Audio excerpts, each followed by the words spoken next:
Ард түмний өвмөнд самуунд ийм үйлдэл гарна ч нэ би бас сонсонгүй. Үнэхээр сайдад хэнийг ч нэр өгшөхгүй.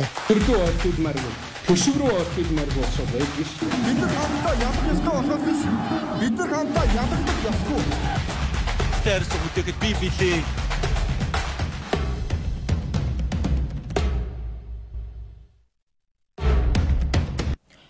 За өрөмдрөг үзэгчтэй энэ телевизэд хамт байгаа та бүхэнд баярлалаа. Лагын тань нэвтрүүлгийн энэ 7 хоногийн дугаар шууд хүрэхэд бэлэн болсон байна. За би студид Усын хурлын гишүүн. За сүүлийн үед энэ ардын намын их улс төр дунд энэ улс төрийг одоо зад түшиглээд орж ирж байгаа нэгэн хүнтэй.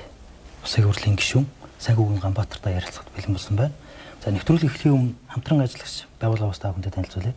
Хүнс групп, хүнсний манлай үйлдвэр, хүнс комплекс хамтран ажиллаж байгааг танилцуулах та байна. За өрөмдрөг. Өрөмдрөг. За хөдөө яваад ирлээ. Хоёулаа шууд бас ярилцах нөхцөл байдал бүрдчихлээ. Сайн явж ирүү, хаа хүрээд ирүү та. За би Баянгор яваад ирлээ. Тэгээ та бүхнийхээ ингээд сайхан ярилцлаганд өрсөнд баярлалаа. Өнгөрсөн хавраас хойш бас тантай холбоотой олон зүйлүүд яригдал байлаа. За энэ дээр бас зарим мэдээллийг тодруулъя. Дээрээс нөхцөл байдал үйл явц яаж өрнөх үү гэдгийг бас харъя гэсэн байдлаар нэг их жоохон анзаарсан. За ер нь сүүлийн үед авж байгаа мэдээллээр бас тань дээр бас нэг хэрэг дүүгийн асуудлууд яригдаад байх шиг байна. За сүүлд бас нэг хуулийн төсөл санал гаргасан байна. Тэ зэцрүү явах. Энэ хүрээнд бас нэг тодорхой зүйлүүдийг сонсъё. За энэ төсөв энэ Монголын улс төрд өрнөд байгаа зүйлүүд дээр бас олон жилийн улс төрд явсан хүн Усын хурлын гишүүний үед ямар хөө бодолтой байна вэ гэдгийг сонсъё гэсэн байдлаар үрсэн. За хоёул гол асуудал руу шууд орё та тийм ээ. За миний хувьд хамгийн анхаарал татсан, хамгийн сонирхол татсан сэдв бол таны энэ санал байлаа л да. Энэ санал бол ерөөсөө их хурлын гишүүнийг 4 жилийн хугацаа буюу бүрэн ирэх байгаа үед нь шалахгүй вэ гэдэг зүйл явлаа гэдэг тайлбар явсан. За та бол энэ дээр өөрийн гэсэн тайлбараа хэлж ин лээ. Энэ саналаа яагаад гаргасан юм бэ? Их хурлын дарга амар усгалан даргад тухай та хөргүүлж ирсэн юм ба штэ. 9 сарын 24-нд. Тий. За хэвлэл мэдээлэлээр сошиаллоор энийг ялангуяа Баттамрын инквайр бол бүр 100% гүтгэж 4 жил одоо бүрэн эрхийн ард гишүүдийг нуугдахыг Ганбаатар дэмжиж одоо зарим тэр Б Батэрдэн гэдэг нэг зохор нохоо дүүвэнэр гэдэг шиг нэг залуу малуу ингээл худлаа яриад байгаа юм. Бүр гүтгээд байгаа. Одоо та бол сэтгүүлч хүн яг нөгөө баримтаа харж ярьж байгаа. Би одоо баримтан дээр ярив. За хоёул энийг өнөөдөр мухарлаад ер нь ямар зүйл санаачилсан, энэ ямар үр дагавартай бэ гэдгийг наривчлаад ярив. Тэгээ. Тэгэхээр тэдний гүтгэж яриад байгаа сошиал баярлан хөөрж сэвээд байгаа юм бол Ганбаатар за тэр бүр хуулийн төсөл санаачилсан гэж зарим нь яриад байгаа шүү дээ. Үгүй шүү дээ. Энд чинь үндсэн хуулийн цэцэд хүсэлт гаргах тухай. Тэр нь юу вэ гэвэл тэднээс яриад байгаа шиг 4 жил улсын их хурлын гишүүний одоо бүрэн эрхийн ард нуугдаад хулгайч нуугдаад байна байх боломжийг л баталгаажуулж байна гэж яриад байгаа яг эсрэг гэрнэ. 100% эсрэг гэрнэ. За би тайлбарлая одоо. За танд энэ миний гаргасан хүсэлт байгаа бах. За байна. Энэ байна. Одоо ингээд бүр оргиороо байх шүү дээ. Бүр цэнхрээр байна. За би энийг татаж авсан. Сайн байна. Тэгэхээр та энэ 2 дугаар параграфыг нэг харчаарай. Улсын их хурлын гишүүн гэмт үндсэн хуулийн 29-ийн 3-т улсын их хурлын гишүүн гэмт хэрэгт холбогдсон тухай асуудлыг улсын их хурлын чуулганаар хилцэж бүрэн эрхийг нь бүтгэлзүүлнэ. Холбогдсон эсхийг нь шууд бүтгэлзүүл. Энэ миний санал. Өөрөөр хэлбэл зүгээр нэг жирийн иргэн очиж одоо хууль хяналтын байгууллага шалгуулах, бүрэн эрхтэй хүн очиж шалгуулах хоёр өөр. Бүрэн эрхийн ард нуугдахгүйгээр шууд очиж бүрэн эрхээ түтгэлзүүлээ шалгуулаа. Түтгэлзүүл гэж шүү дээ. Тэгээ энэ 29-3-ын дараагийнх нь юу гэвэл түтгэлзүүлээд яг иргэнтэй адилхан болчоод шалгуулсны дараа шүүхээр гэмт хэрэгтэй байна гэх юм бол шууд татгалзуулаад сонгуулийн зарлана л гэсэн үг. Миний ярьж байгаа юм нь энэ. Тэгэхээр үндсэн хууль миний санаа ойлгогдож байна тийм ээ. Би дараагийн тайлбарлаад ярья. Тайлбар. Тэгээд одоо би энэ цаасан дээр бичснийг ярьж штэ. Энэ дээр 4 жил нуугдана гэдэг үг олоод өг. Энэ Баттамрын инквайрыг бол үгүй тэрийг анх зүгээр нэг худалц залуу байна л гэсэн. Шал худалц залуу байл. Тэгээд улсын хурлын тухай хуулийн одоо би 2 дахь гол юм аях гэсэн. Улсын хурлын тухай хуулийн 45-ын 2-ын 3 нь энэ үндсэн хуулийн зөрчөөд байна. Өөрөөр хэлбэл 45-ийн 2-2-2-3 нь улсын их хурлын гишүүнийг байцаахтаа, шалгахтаа бүрэн эрхтэн шалгаатай тийм орон зайг нь бий болгоцсон. Одоо би танд үзүүлье. 45-ийн 2-ийн 2 гишүүнд холбогдуулан эрүүгийн хэрэг үүсгэсэн бөгөөд эрүүгийн хэрэг үүсгэхэд 4 жил явна. Үүсгээл. Үүсгэн гүйтэл бүрэн эрхийн түтгэлзүүл гэдэг үндсэн хуулийн заалт энд зөрчигдөд байгаа байхгүй юу? Үүсгээл бүрэн эрхтэй нь яваад. Хоёрдугаарт үүсгэсэн бөгөөд түүнийг албадан саатуулах, баривчлах сагдан зөв албадаа саатуулаад баривчлаа л. 4 жил бүрэн эрхтэй нь ингэж явна. 45-ийн 2-3 гишүүнийг эрүүгийн хэрэг шалгаж яллах дүгнэлт үйлдэж хардаа бүр шалгаад яллах дүгнэлт үйлдээд хүн алдсан байна ч гэдэг юм уу суулгаа хийсэн байна энэ төргээд баах юм яриад яллах дүгнэлт үйлдэх хүртлээ бүрэн эрхтэй нь явуулна. Та нарт би сони юм хэлье. Одоо 2 парламент дамнаад бүрэн эрхтэйгээ шалгуулад байнга шүүх рүү дуудагдж байгаа хүн байгаа шүү дээ. Одоо миний мэдснээр 17 миний одоо хэвлэл мэдээлэл ойлгож авснаар 17 улсын их хурлын гишүүн бүрэн эрхтэйгээ шалгуулж байгаа. За жорог шинэ хоёлаа логик дараалтаа яваа. Хоёлаа тэр дараагийн 17 гишүүний асуудлыг дахиад би асууя. За хоёлаа таны гаргасан энэ цэцэд гаргаж байгаа хүсэлтийн тухай эхлээд яриад. Би таны тайлбарыг эхлээд хүлээстэй сонсоод энэ л одоо 45-ийн 2-3 та үргэлжлүүлээд яриад тэгэнгүүтээ энэ санаа нь яг юуг яаж илэрхийлэхийг хүссэн бэ гэдгийг товчхон тайлбарлаад өгөө. Надад асуултууд бас байгаад байна л да. Маш зөв. За би түүх товчхон яриа. Улсын их хурлын гишүүнийг хууль хяналтын байгууллагынхан түүн дотор одоо гар хөлөө шургуулсан төрийн өндөр албан тушаалтнууд улсын их хурлын гишүүнийг бүрэн эрхтэн шалгаад дарамтлаад нөлөөлөд байх сонирхолтой байна. Энэ бол хамгийн ноцтой асуудал. Улсын их хурлын гишүүн байнга дуудагдаад байцаагдаад шалгагдж байгаа үед ард түмний 3.5 сая хүний төлөө конопо дарах тэр коноп байнга байцаагчийн ширээний өмнө суугна гэсэн үг шүү дээ. Бүрэн эрхийн түтгэлзүүлчихэд байцаа шалга. Ерөөсөн үндсэн санаа нь. Тэгэхээр 45-ийн 2-2 45-ийн 2-3 нь үндсэн хуулийн 29-3-ыг зөрчиж байна. Өөрөөр хэлбэл гэмт хэрэгт холбогдонгуутал нь бүрэн эрхийн түтгэлзүүл. Миний санаа юм. Миний энэ санаа таны наад цаасан дээр чинь бүрэн тусгагдсан байгаа. Үндсэн хуулийн 29-3-ийн дагуу 45-ийн энэ хоёр дээр байгаа 22-2-3-ыг өөрчлөөч гэдэг зүйлийг их хурлаас цэцрүү тийм хүсэлт өгүүлэх гэсэн таны авчин бичих зөв. Зөв. За. Энэ гэхдээ нэг тийм нууц бичих шүү дээ. Биш. За. Би таны гайхаад байна. Яг би танаас асуух асуулт байна. За. Таны бичгийн яг 2 дахь хуудас дээр байна. Үзэгчд маань энийг харах бах та өөрөө бас харж байгаарай. Үндсэн хуулийн 29-р зүйлийн 3-ын өргөсөн тангараа зөрчсөн эсхүүл улсын хурлын гишүүн болсноос хойш цаг хугацаатай холбоотой эрүүгийн хэрэг үүсгэх асуудал бус тухайн гишүүнд холбогдуулан амьдралын цаг хугацааны аль ч үед хийсэн үйлдэл эс үйлдэлгүйтэй нь холбогдуулан хэрэг үүсгэж болохоор үнээс улбаал нь түүнийг албатан саатуулах, цагдан хорих, баривчлах асуудлыг шууд улсын хурлд ерөнхий прокурорд оруулахаар хуульчсан байгаа нь үндсэн хуулийн 29-3-ыг зөрчиж улсын хурлын гишүүний ард түмнийг төлөөлөх үндсэн үүрэгт саад зохицуулт болсон байна л гэвчихсэн юм шүү дээ. Тэгсэн боос дээ. Зөв хэлсэн байна. Би тайлбарлаж болох уу? Тийм би асуугатай.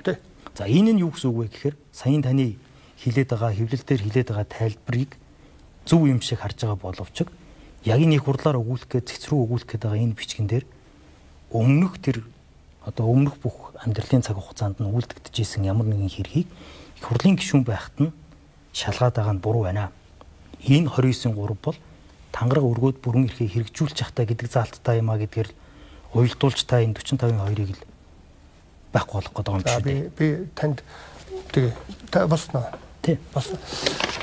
За 29-3 танд тэгвэл би бүтнээр нь уншия. Яг бүтнээр би түрүү яг нөгөө гэмт хэрэгт холбогдсон гутал нь түтгэлзүүлээ гэдэг үндсэн хуулийн заалтыг би ишилсэн. Тэрний өмнө юу гэсэн заалт байна вэ? 29-3-т улсын их хурлын гишүүн бүрэн эрхээ хэрэгжүүлэхтэй гэж байгаа шүү. 29-3 улсын их хурлын гишүүн бүрэн эрхээ хэрэгжүүлэхтэй өргөсөн тангаргаасаа няцаж үндсэн хууль зөрчсөн бол түүнийг улсын их хурлын гишүүнээс эргүүлэн татах үндэслэл болно гэсэн заалт байна. Тэгэхээр энэ дээр юу заасан бэ гэвэл шүү дээ. Улсын их хурлын гишүүн огт тангараг өргөөгүй байхдаа гишүүн биш байхдаа хийсэн гэмтэргээс нь би хаацайлах гайгүй. Таны энэ дээр бичсэн л шүү дээ. Би тайлбарлах гэж та төр төвчөртэй байж. Тэгэхээр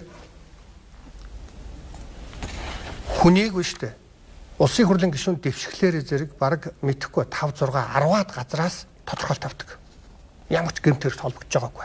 Өөр төлбөргүй гэл. Өөр төлбөргүй цагдаагаас одоо гэмтэрэгт холбогдож байгаагүй шүүх прокурор юу ч хүлээ авна. Тэгэхээр улсын хурлын гишүүн болонгуутал тэрэн дээр гэмтэрэг тохноо гэдэг бол тэр хүний конопиг нөлөөлж ашиглах гэж байгаа бүлэглүүд ажилдаа орлоо гэсэн үг. Нэгдүгээр. Хоёрдугаар. Өмнөх гэмтэрэгт холбогдно гэдэг бол 126 бүгдөөрэнд нь гэмтэрэгт холбогдуулах боломж үүсэж байна. Тэгвэл миний хэлэх гэж байгаа санаа. За одоо энэ дээр 29-ийн 3 ганцхан хэлэх гээд байгаа юм гэвэл өмнөх амьдралын хэргийг үүсгэж болно.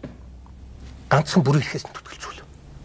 Бүрэн эрхтэй нь байхдаа 20 жилийн өмнө чинь адууны хулгай хийжээ гэдэг юм гаргаж ирээд ноцоод байна гэдэг бол тэр хүний конопиг оюутлогоо шиг, уран шиг аюултай зүйлүүдээр барьцаалж ашиглах үе таалга үүснэг л гэж яриад байгаа. Би бүрэн эрхээс нь төтгөлзүүлээ шалгаад гэж байгаа юм гişүнэ. Одоо энэ нэвтрүүлгийг бас их олон хүмүүс үзэж байгаа байх, хуульчд харж байгаа, үзэгчд харж байгаа байх. Их хурлын энэ төр шиг хэдүүлээ ямар нэгэн байдлаар өөрсдийнхөө үнцгөр тайлбарлахгүйгээр асуулт асуугаад түүндээ хариултаа аваад хамтдаа гарц гаргалагыг хараад магадгүй таны бичих зүг байж болно шүү дээ. Эсвэл алдаатай байж болно. Тэгэхээр энийг лагын тав нэвтрүүлгийн энэ дээр хоёулаа популизм болохгүйгээр явна шүү гэдгийг нэвтрүүлгийн ихэнд анхааруулад бас дээрэс нь хүсэж өөрөлдөл таны санаа зүгээр богинохон хариулал гэсэн санаа юм уу? Тийм, товчхон хариулъя. Дээрэс нөгөө ямар нэгэн оршилтоо, уянгийн халилтаа зүйлийг орхиод тэртээ тэргүй таны хэлэх гээд байгаа конопиг нь яаж асуудалд оруулж иж улс төр нөлөө бүхий шийдвэр гаргуулах гэдэг юм бэ гэдгийг өссөн үсээгөө та бүхэн ярина. Зөвхөн энэ таны бичгэн дээрээс л би юу олж харчаад байгаа юм бэ гэхээр энэ альбом бичиг чинь яваад үндсэн хуулийн цэцэд их хурлын нэрийн өмнөөс очоод цэц хэрвээ энийг ямар нэгэн байдлаар жинхэнэ таны хэлдгээр нөлөөлөлд орсон байдлаар шийдэх юм бол Монголын парламент биш болно. Энэ бол үе үеэрээ залгасан мөнгөтэй олигарх, гэмт хэрэгтэй мафийн тийм хүмүүсийн үр уурхай болно. Дархлагдсан улгаагчдын үр уурхай болно гэдэг үнцэг байгаа учраас би танаас асуугаад байгаа юм. Тийм учраас та энэ дээр хариултуудыг өгөөд явсан дээр хойгш энэ таны бичгэн дээр ингээд би сая хэллээ шүү дээ. Амьдралын цаг хугацаа гэдэг зүйлийг хэлчихэд энэ таны хэлээд байгаа үнцэг үл гişүнэ. Шүүгээр тогтоогоогүй бол хэнийг ч гин буруутаа гэж тооцохгүй гэдэг үндсэн хуулийн хамгийн чухал бид бүхний баримталж байгаа зүйл мөн үү? Мөн үү? Мөн. Тий. Одоо таны хэлж байгаагаар бол ингээд шүүгээр тогтоогоогүй байхад нь шууд гişүнээс нь бүрэн аваа хийчихяа л гэсэн үг үү? Түтгэлзүүлэх гэж үг байгаа шүү дээ. Энд чинь түтгэлзүүлэх. Харин түтгэлзүүлээд байгаа шүү дээ. Ер нь бол одоо яг энэ зарчмаар л явж байгаа шүү дээ. Үгүй. Одоо бол тэгэхээр та энийг яаж өөрчлөх гээд байгаа? Тий. Одоо жишээ нь би. Жишээ нь одоо 17 гишүүн. Огт түтгэлзүүлэхгүйгээр гишүүний ажлаа хийгээд конопо дараад 3.5 сая хүний төлөө маш их олон мөнгөний дүнтэй мөнгө шийдвэрээ гаргаад тэгээд байцаагтаад явна гэдэг бол буруу. Би энийг түтгэлзээл гэж байгаа. Тэгээд таны саяны хэлсэн нэг зүйл биш. Прокурор энэ саналаа уг нь оруулаад ирээл тэгээд шийдэл явчихдаг л да. Прокурор орж ирэхгүй байх гэдэг чинь энэ хуулиндаа биш прокурорын байгууллагын юм уу? Тэр мөрдөх байгууллагын тэр асуудал дээр хууль тогтоож өгөөр өөрчлөлт явах юм шүү. Тэгээд чинь зүгээр байгаа л зүйл шүү дээ. Энэ дээр таны ярьсан том дархлагдсан хулгайч нар бол энэ заалтны хамаагүй. Яг гэвэл дархлагдсан том уул уурхай мөнгөөр Монголын ард түмэнд нөлөөлж байгаа маш том бүлэглүүд улс төрийн одоо нөлөөтэй бүлэглүүд ялангуяа хууль хяналтын байгууллагад хүнээ оруулсан бүлэглүүдэд энэ ямар ч хамаагүй. Дөнгөж орж ирээд тэднээс хууль хяналтын байгууллага маш хүчтэй гэж би үздэг. Маш нөлөөтэй. Тэднээс бүр төрийн том одоо албан тушаалууд дээр ч гэсэндээ одоо сонгуульд тэднээс л мөнгө өгдөг шүү дээ. Тэднээс одоо сонгуулийн кампанит ажлыг санхүүжүүлдэг. Дараад нь нөлөөгөө тогтоодог. Тэгэхээр за явах вэ? За лавга яг энэ маргааш их хурл дээр босноо унноо ямар нэгэн байдлаар Монголын ард түмэнд одоо хүмүүст ингээд буруу зөвөө дуудуулан байж хэн нэг энэ саналыг гаргах хэрэгтэй. Өөрөөр хэлбэл одоо түтгэлзүүлэхгүйгээр шалгадаг байдал одоо өнөөдрийн байдал яг энэ хэвээрээ явбал Монголын улсын их хурлын бол үргэлж бүлэглүүдийн хараат байдал хяналтанд байна.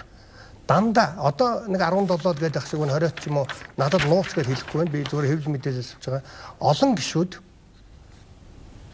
амьдралын аль нэг нөхцөлд нь үүссэн хэрэгээр байнга шалгуулна гэдэг бол улсын их хурлын ард түмний төлөө шийдвэр гаргах тэр эрхэнд нөлөөлнө.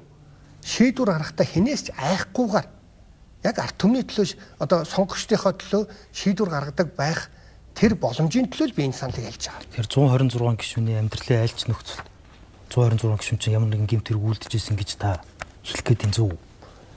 Бүр гэмт хэрэг байхгүйсэн ч гэсэндээ хүн байвал хэрэг нь олдно гэдэг байдлаар өнөөдөр АТГ прокурор ажиллаад эхэлсэн. За хоёулаа тэрнтэй холбоотой асуудлыг дахиад тустай. Хоёулаа энийг хариулъя. Одоо 45-ын 2-ын 2, 45-ын 2-ын 3-ыг та өөрчлөе гэдэг юм уу? Эсвэл энэ хоёр заалтыг их хурлын тухай хуулиас авч хаяач гэдэг юм уу? Энэ одоо 45-ын 2-ын 2, 45-ын 2-ын 3 дээр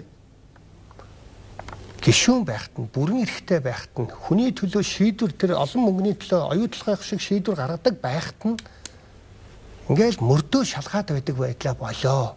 Зүгээр л түтгэлзүүлчихэд харин шалгаа. Та нарт нэг юм би хавга нэг чухал юм хэлээ. Би урт ярил чи зогсоогоор. Чи нэн үгүй хэлэхэд улсын хурлын гишүүнийг тэр ард түмний төлөө уул уурхайн тийм үү тэр том шийдвэр гаргадаг эрхээс нь байхгүй болгочоод шалгах юм бол эднүсийг нээтгэлж байгаа эднүсийг барьцаалж шийдвэр гаргуулахыг хүсэж байгаа тэр улс төр эдийн засгийн тэр дарангуйлагч бүлэглэл ямар ч хэрэггүй болж эхэлнэ. Би санаагаа ойлгуулж чадсан бол харин ч бүр таныхаар хэрэгтэй болох юм шүү. Тэр иргэн шиг одоо тэр хүмүүсийн хөдөлгөөлөх одоо бол ингээд шалгалтын үйл явц явж штэ тий. Та бол жишээлбэл энэний нэг жишээ дээр би явж байна. Шалгалтын үйл ажиллагаа яваад өнгөрсөн хавраас хойш олон нийт рүү мэдээлэлүүд гарч ирээд одоо ингээд прокурор дээр хэрэг орж ирээд магадгүй ямар нэгэн байдлаар таныг буруутаа гэж үзээд бүрэн эрх нь шалгахад сайн хүүгийн Ганбаатар гишүүн их хурлын гишүүнийх нь бүрэн эрх нь саад болоод байна гэвэл магадгүй ерөнхий прокурор санал оруулж ирэх байх одоо. Таны хэлж байгаа юмар хэрэгтэй гэж үзлээ. Шууд тасалж авчаад их хурлаас нь буулгачаад шалгаа явуулчихна гэж харин ч нөгөө хүмүүсийг барьцаанд оруулаад тэндээс нь холдохгүй байх юм биш тулд үг хэлэнд нь ороод тэгээ та өөрөө хэлээд шүү дээ. Энэ шүүх прокурор хуулийнхнаар дүүрэн гар хөл байна л гэсэн шүү дээ. Энэ гар хөл ажиллаж эхлүүл яах вэ? Та энийг тооцож үзсэн. Ажиллаад эхэлсэн шүү дээ. Аль хэзээний одоо ингээ улсын хурлын гишүүнийн тэр сошиалчд чинь бүр улам тэр гар хөлийг нь улам төгөлдршүүлэх гээд байгаа юм шүү. За би ямар ч бас өөрийнхөө байр суурийг хэллээ. Улсын хурл таны тэгвэл санаагаар болоо шүү дээ. Бүрэн эрхтэйгээ байгаад шалгуулад мөрдүүлээд яллах дүгнэлтэд үйлдүүлээд шүүхтэр дуудагдаа явж яах нь тэр хүний одоо тэр төмний төлөө 3.5 сая хүний төлөө шийдвэрт ямар ч нөлөөгүй гэж хэлэх гэж байгаа юм байна шүү дээ. Их хурлын гишүүнийг түтгэлзүүлэх миний асуултанд та хариултаа тийм үү? Одоо яг хариулах гэдэг нь. Их хурлын гишүүнийг бүрэн эрхээс нь түтгэлзүүлье гэдэг зүйлийг прокуророос оруулж ирэхэд нь их хурл яагаад хилцдэг гэж та ер нь боддгийг. Та ч одоо 12 дахь жилдээ сууж байгаа 3 дахь энэ парламент сууж байгаа юм шүү дээ. Яагаад хэлцдэг вэ гэвэл тэр чинь дэндүү олон хүний 3.5 сая хүний төлөө дэндүү их том мөнгөний уул уурхай оюутлогой том шийдвэр гаргадаг хүн учраас тэр шийдвэр гаргадаг тэр конопыг барьцаалах вэ гэж түрүүлж оруулж ирж байгаа байхгүй юу? Тэгвэл барьцаалдгүй болох хэрэгтэй байхгүй юу? Барьцаал болно шүү дээ. Урд нь шүү дээ. Энэ 19 оны би чамд санаагаа ойлгуулах үднээс нэг зүйл хэлээ. 2019 оны өөрчлөлт үеийн 45-ын 2, 45-2-ын 3 19 оны хуультай холбогдуулж өөрчлөгдсөн байна. Тэгэхээр урд нь шүү дээ. Би 12-аас 16 онд бас гишүүн байсан. Тэгэхэд улсын их хурлын гишүүний гэр бүл дүүгийн шоронд хийж нөлөөлдөг байсан. Энэ бол одоо тухайн үед хэвлэл мэдээлэлээр шуугиж гарч ирсэн зүйл. Одоо дүүгийн маань шоронд хийгээд ингээд зовоогоод байна. Одоо би энэ хуралд орохгүй. Одоо би орж чадахгүй нэ гэж ерөнхий сайдыг огцруулах асуудал дээр. Тэр нь аль нь хамаагүй зүгээр яг ийм асуудал болж ирсэн. Тэрэн шиг одоо бол өөрийн одоо бариад хориод яллаад явж байгаа байдал дээр ард түмний төлөө хинээс ч айхгүйгээр хинээс ч харахт бишээр шийдвэр гаргах тэр одоо тусгаар тэр байдалд нөлөөлөл орчоод байна л гэж би хэлээд байгаа.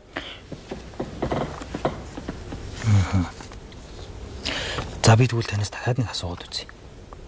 45-ын 2-3, 45-ын 2-ын 2 гэдэг заалтууд чинь тухайн гишүүний бүрийн эрхээ хэрэгжүүлж явах явцад нь ямар нэгэн байдлаар нөлөөлөлд ороод таны хэлж байгаа шиг гүтгэгдээд эсвэл тэр хүн үнэхээр асуудалтай бол асуудал нь зөвөр явах чогт нь тэн дээр нөлөө үүсэхгүй гэдэг зүйлийг л тухайн процесс өрнөсний дараа яаж хийх вэ гэдэг зүйл шүү дээ. Бид нар энийг алга болгочхоор одоо тэгээд жинхэнэ таны хэлдгээр нөгөө бүлэглэлийн гар хөл уул уурхаа яадаг ч үлээ тэгээ явчих юм шүү.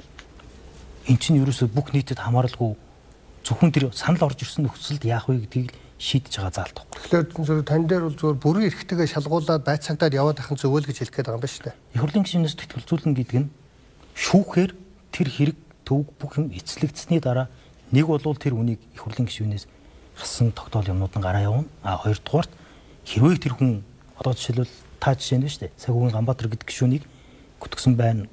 Авсан баримтууд нь одоо шаардлагат нийцэхгүй байна. Энэ хүнгийн буруугүй байна гэвэл буцаж орж ирээд хууль тогтоох ажлаа хийгээ явна л гэсэн үнцэг байхгүй. А таних ороо шууд гаргаад тавьчихаар тэр хүн чинь тэгээд жинхнээсээ барьцаалагдана. Монгол төрч өөрөө парламент чи хийцүүд шүү дээ. Савга чи татгалзуулах, төтгөлзүүлэх хоёрыг эгүүлэн татах, төтгөлзүүлэх хоёрыг холиод ах шиг байна. Зүгээр төтгөлзүүлэх гэдэг байгаа байхгүй. Тэр чинь төтгөлзүүлэх. Өөрөөр хэлбэл тэр байцаагт шалгаж явах үедээ шийдвэр гаргахгүй байх хэрэгтэй. Шийдвэр гаргахгүй байх хэрэгтэй. А тэгээд тэр нь одоо худлаа гүтгэлэг байна гэвэл тэгээд орж ирээд ороод ирнэс тэгвэл тэгэл сэргээ чинь эгүүлэн татна гэдэг бол буцахгүй шүү дээ тэр чинь. За хэсэг хугацааны дараа эргээд нэвтрүүлгийнхаа студид уулзцгаая. За хоёул яг энэтэй холбоотой асуудлыг дахиад би танаас асуух асуултууд байна.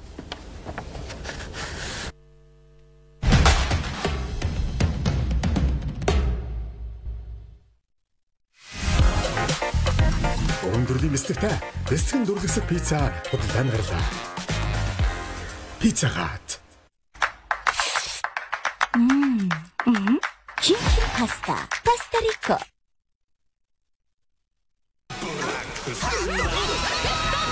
Black Thunder. Японы алдартай амттай шоколад Монголд.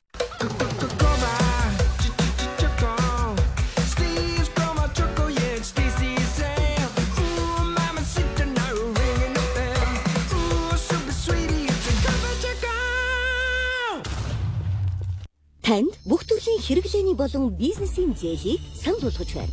Хэрв та зээл авахыг хүсвэл өөртөө байрлах Төрийн банкны салбар нэгжид хандаарай.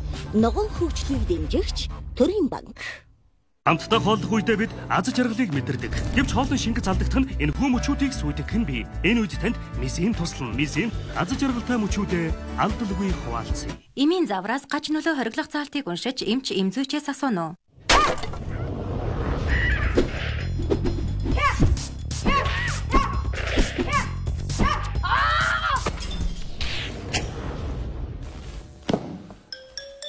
Гинтийн зүйл тохиолдсон уу? Токио шопоор зурагтай шинжил. Гэнэт өвдөж эхлэх үед хийж байгаа зүйлээ зогсохоос өөр аргагүй болох нь бий. Өвдөлт бидний хүч чадал, баяр баясгалыг булаах учиргүй. Дексалгийн хөнгөн болон дон зэргийн өвдөлт зөвөрийг намдаахад туслана. Хэрвээ та цочмог өвдөлттэй байгаа бол уусмал бэлтгэх мөхлөгийг хоолноос 15 минутын өмнө, шахамлыг 30 минутын өмнө хэрэглэснээр бэлтэмлийн үйлдэл эхэлнэ. Гэнтийн өвдөлтийг намдаахад Дексалгийн танд туслана. Эмийн завраас гач нөлөө хориглох заалтыг уншиж эмч эмзүүчээс асууно. Тавилгын захиалгаар тэргүүлэгч Q&U брендийн шоурум Home Mall Concept Store албан ёсоор нэгдлээ. Хурим нарийн саруудад Q&U брэндээр 360 градус интерьер зураг төсөл, 3 өрөө байрны зураг төсөл 300 мянган төгрөг, 1 өрөө байрны зураг төсөл 100 мянган төгрөг болж хямдрал зарлалаа. Захиалга тавилга 1 м квадрат нь ердөө 790 мянган төгрөг. Галдугааны тавилга 1 м нь 940 мянган төгрөг. Имх нь 5% хөнгөлөлт эдлэн. Үнийн дүнгээс хамаарсан бэлэг сюрпризүүд таныг хүлээж байна. Home Mall Concept Store.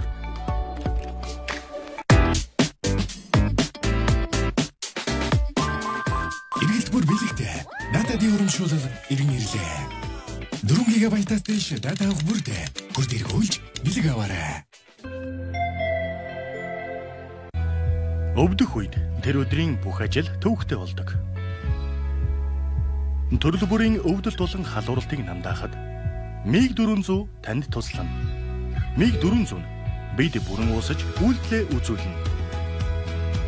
МИГ 400 таны өвдөлт болон халууралтыг намдаахад туслана. Эмийн завраас гач нөлөө хориглох заалтыг уншиж эмч эмзүүчээс асууно.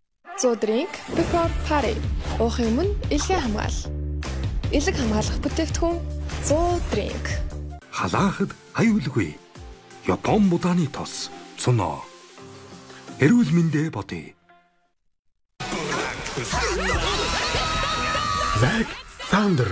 Японы алдартай амттай шоколад Монголд. Эрүүл бие махбод толгор арьс ялалтсан үс. Энэ бол омега дээд зэрэглэлийн урамлын тос. Өндөрлөлийн бэлтгэвтэй бэлтгэн дурлагдсан пицца худалдан гарлаа. Пицца Хат.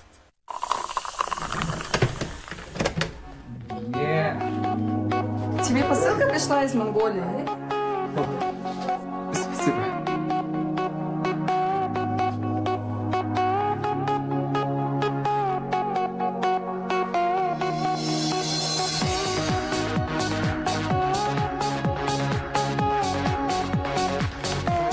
Света! Хотите попробовать? Да, конечно. Давай!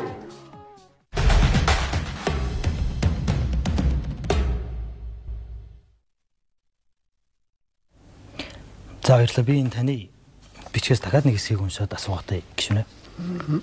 За энэ хоёр дахь хуудасны доотлосоо хоёр дахь абзац дээр байна.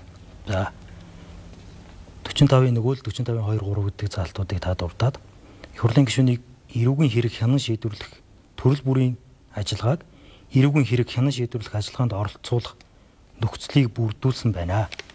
Энэ ажиллагаа нь өргөсөн тангарагаас няцаагүй тангараг өргөсөн цаг хугацаанаас хойш гэмт хэрэгт холбогдоогүй байхад нь тангараг өргөсөн цаг хугацаанаас хойш гэмт хэрэгт холбогдоогүй байхад нь эрүүгийн хэргийг хянах процессын бүх төрлийн ажиллагаанд оролцуулж байгаа нь мөн л гишүүнийг ард түмнийг төлөөлөх ажлаа хинээс ч хараат бусаар бүрэн дүүрэн гүйцэтгэхэд маш том саад дарамт шахалтыг үзүүлж байна гэж.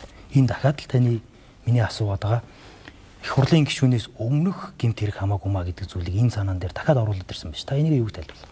За би танаас тэгвэл нэг юм зүгээр тодруулчих.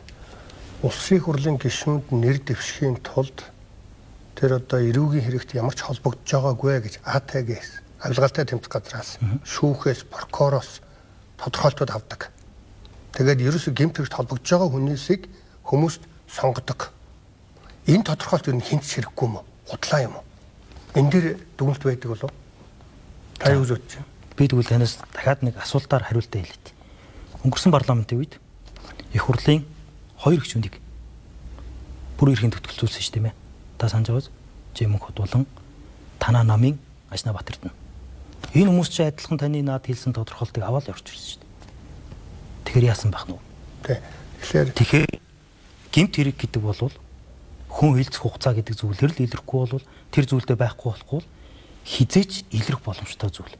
Магадгүй авилга авсан, хүн алсан, өшөө өөр төрлийн гэмт хэрэг хийсэн хүмүүс тэрийг нуусан, тэрийг нь хэлхээс өмнө айдаг байсан хүн илчилсэнд тохиолдол хизээл бол хизээ илэрнэ. А энэ юун дээр яригдах вөхөр тухайн гэмт хэрэг хүн хилцэх хугацаатай байна уугүй гэдгийг ярихаас биш гишүүнээс өмнө байхдаа гэмт хэрэг хийсэн үү, гишүүн байхдаа гэмт хэрэг хийсэн үү гэдэг таны энэ алтан бичгээр явж болохгүй байхгүй юу? Хэрвээ энэнгөр шийдчих юм бол энэ парламент чинь дүүрэн гэмт хэрэгтнүүд орж ирэх хүсэл сонирхол төрнө шүү дээ. Одоо энэ 126 гэмт хэрэгтэн зарим нь мөн биш гэж яриад байна.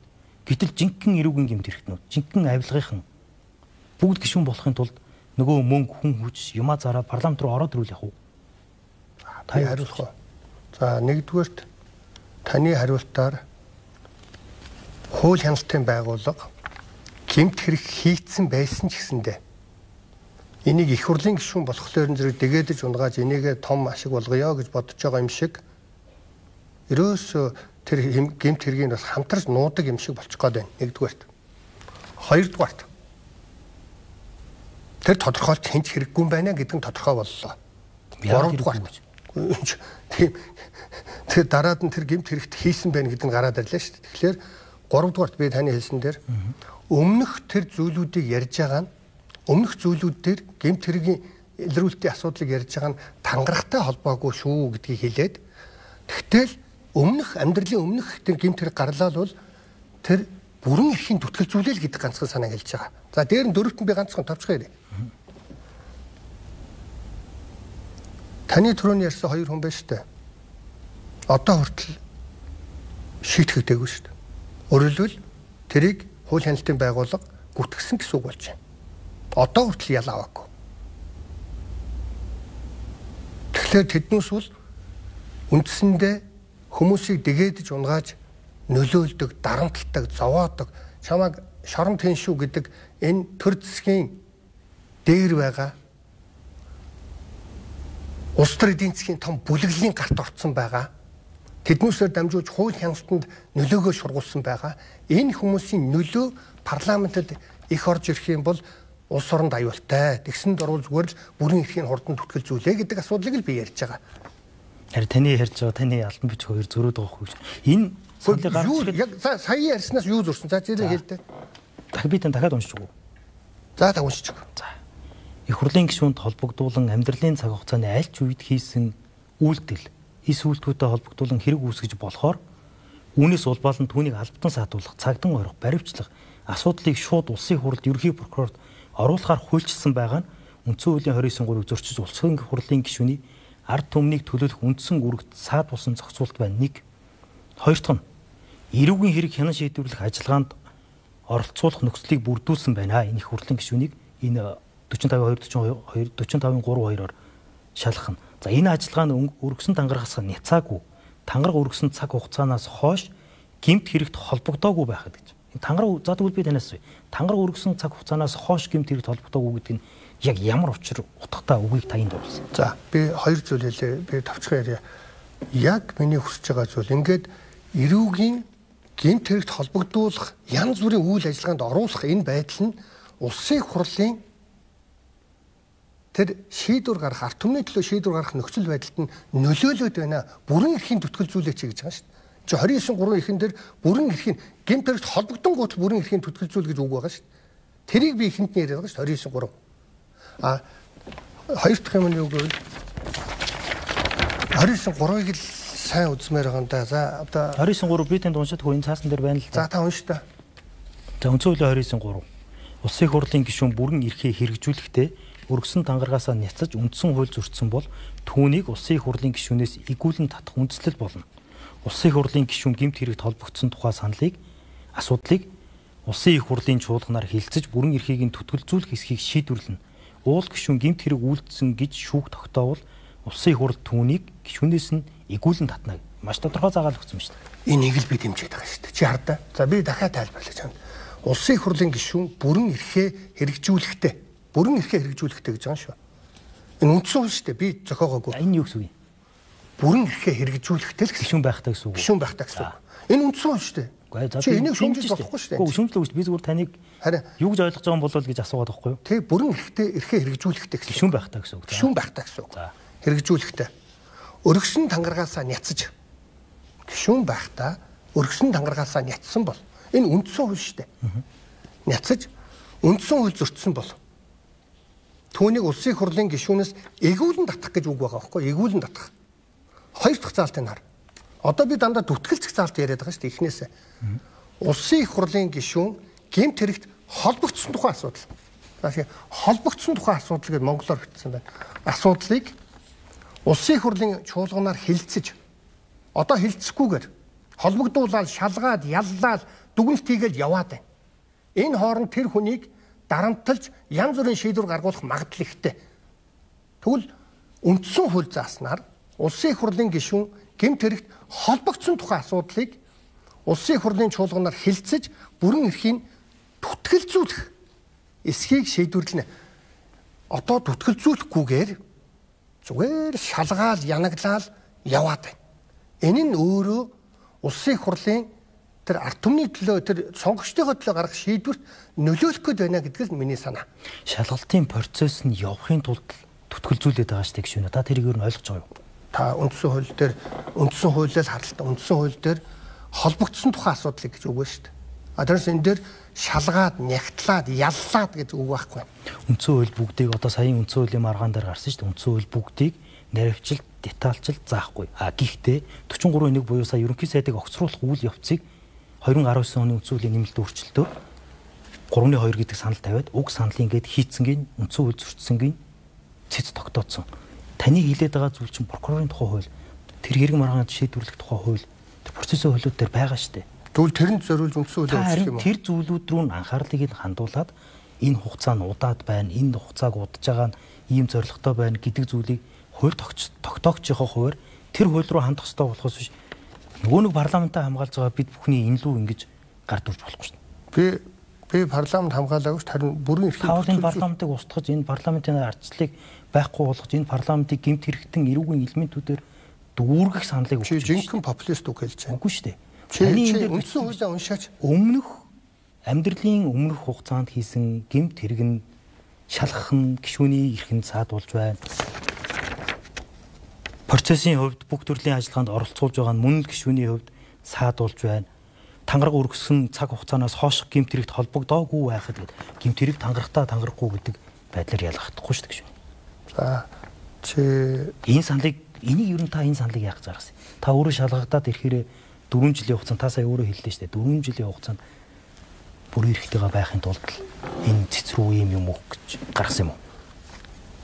Лавга чи бол жинхэнэ хардаж байна зөвлөндөө чиний ажил хардахгүй би яриад байна. Би хариулъя л да. Тэгэхээр энэ чиний хардаж саяны надад одоо хашигтай юу гэж энэ ярьж байгаа асуултанд би хариулах гэж шүү дээ. Та хариулах боломж өгөл л да. Тэгэхээр энэ заалт одоо энэ хүсэлт надад ямар ч падгүй. Би дэртээ тэргүй хонголдуулаад шалгуулаад шүүдэд. Амьдралын аль ч үе дээр нь хэрэг үүсгээд шалгахаар болвол төтгөлзүүлчээ шалгаарай. Энэ бол улсын их хурлын сонгогчдын төлөө шийдвэр гаргах процесс эрүүл байх болно. Энэ дээр би ерөөсөө санаансаа зохиогоогүй. Үндсэн хууль дээр дахиад уншия. Улсын их хурлын гишүүн гэмт хэрэгт холбогдсон тухайн асуудлыг улсын их хурлын чуулганаар хилцэж бүрэн эрхийн төтгөлзүүлэх хэсгийг шийдвэрлэн гэж үндсэн хууль заасан байгаа энэ зүйл дээр уялдуулж бусад салбар хуулиудаа өөрчлөлт оруулаач. Боломж байвал гэдэг хүсэлтийг өгсөн энэ таны асуултанд би товчхон хариулъя. Надад энэ ямар ч хамаагүй. Дараагийн залуу парламентын гишүүдэд хэрэгтэй. Харин түрүүн та нэг юм хэлсэн. Дархлагдсан хулгайч нар энэний ард нуугдах юм биш үү гэж хэлсэн. Дархлагдсан хулгайч нар бүгдөө хууль хяналтын байгууллагад нөлөөгөө шургуулсан.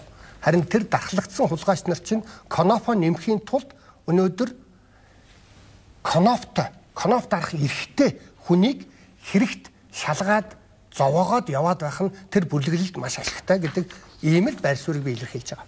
За, их хурлын гишүүний бүрэн эрх гэж байгаа. За, дээрээс нь их хурлын гишүүнд бол олон төрлийн мэдээллийг хууль хяналтын байгууллага, за бусад төрийн байгууллагуудаас татж авах давуу эрх байгаа тийм ээ. Та энийг сайн мэдж байгаа. Их хурлын гишүүнээс чинь таныг бол та өөрөө хэлээд шүү дээ. Олон удаа хэлсэн. Намайг хонглоорч ирлээ. Дарамтлсан хууль хяналтын байгууллагад байгаа гар хөлөөрөө намайг дарамтлсан гэж та хэлээд байгаа шүү дээ. Та хоёр дахь асуудал руу орж байгаа юм уу? Тэгж хэлээд байгаа тийм үү? Тэгж хэлээд байгаа. Та дарамтлуулаад энэ гэж одоо өөрийгөө яриад өөрөө тэр бодолтой байна. Гэтэл таныг энд орж ирж суугаад үгүй хэлэх. Их хурлын эндэр дээрээс тэр сонгогчдод үгүй хэлэх. Тэр протокол тусгах. За бүр чаашлаад болохгүй байгаа зүйлийг нь хуулийн хүрээнд хууль тогтоогчийн хувьд засах, хууль санаачлах ийм боломж. Өнөөдрийн энэ цаасыг бэлдээд цэцрүү өгүүлье гэдэг зүйлийг их хурлаар хийх гээд явах энэ боломжийг чинь энэ заалт чинь өгöd байгаа байхгүй гэж нэ. Хэрвээ энийг та ингээд муухраар аваа хийчих юм бол таныг үнэхээр бүтгэж байгаа бол гүтгэл бүр эрхий чинь байхгүй болгоод та гудамжнаас нэгч бичиг баримт татаж үзэхгүй. Та гудамжнаас энэ буруу зүйлийг засъя гэдэг нэгч зүйлийг ярьж чадахгүй шүү дээ. Та энийг ер нь ойлгож байгаа. За би хариулах уу? За. Таны наад хэлснээр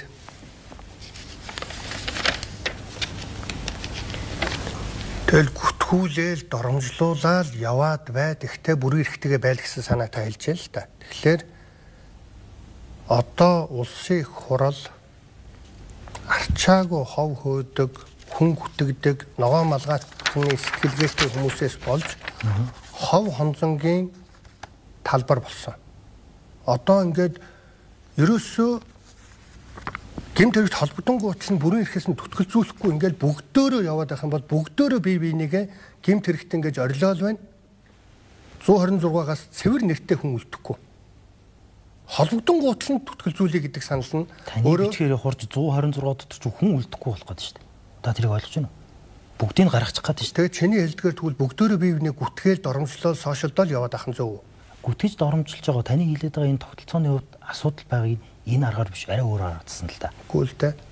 Гүтгэлээ доромжлол бол улсын хурал авч хэлцээд энэ гүтгэлэг байна, доромжил байна гэдгээ оюун ухаанаараа шийдэх эрхтэй байхгүй юу? Тэгэхгүй тэр эрх байхгүй бол зүгээр л гүтгээл доромжлол яваад байна.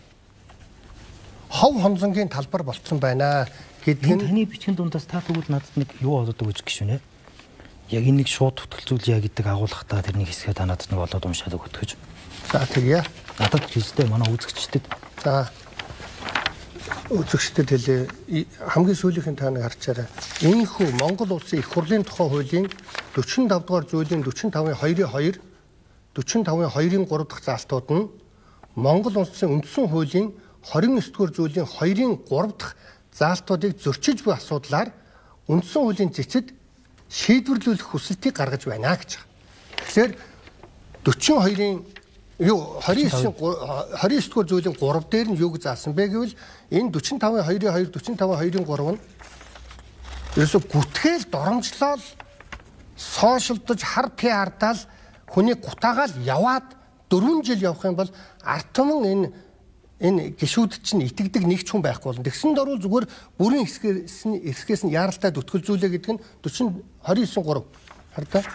Улсын их хурлын гишүүн гэмт хэрэгт холбогдсон тухайн асуудлыг улсын их хурлын чуулганаар хэлэлцэж бүрэн эрхийг нь дүтгэлзүүлэх эсхийг шийдвэрлэнэ.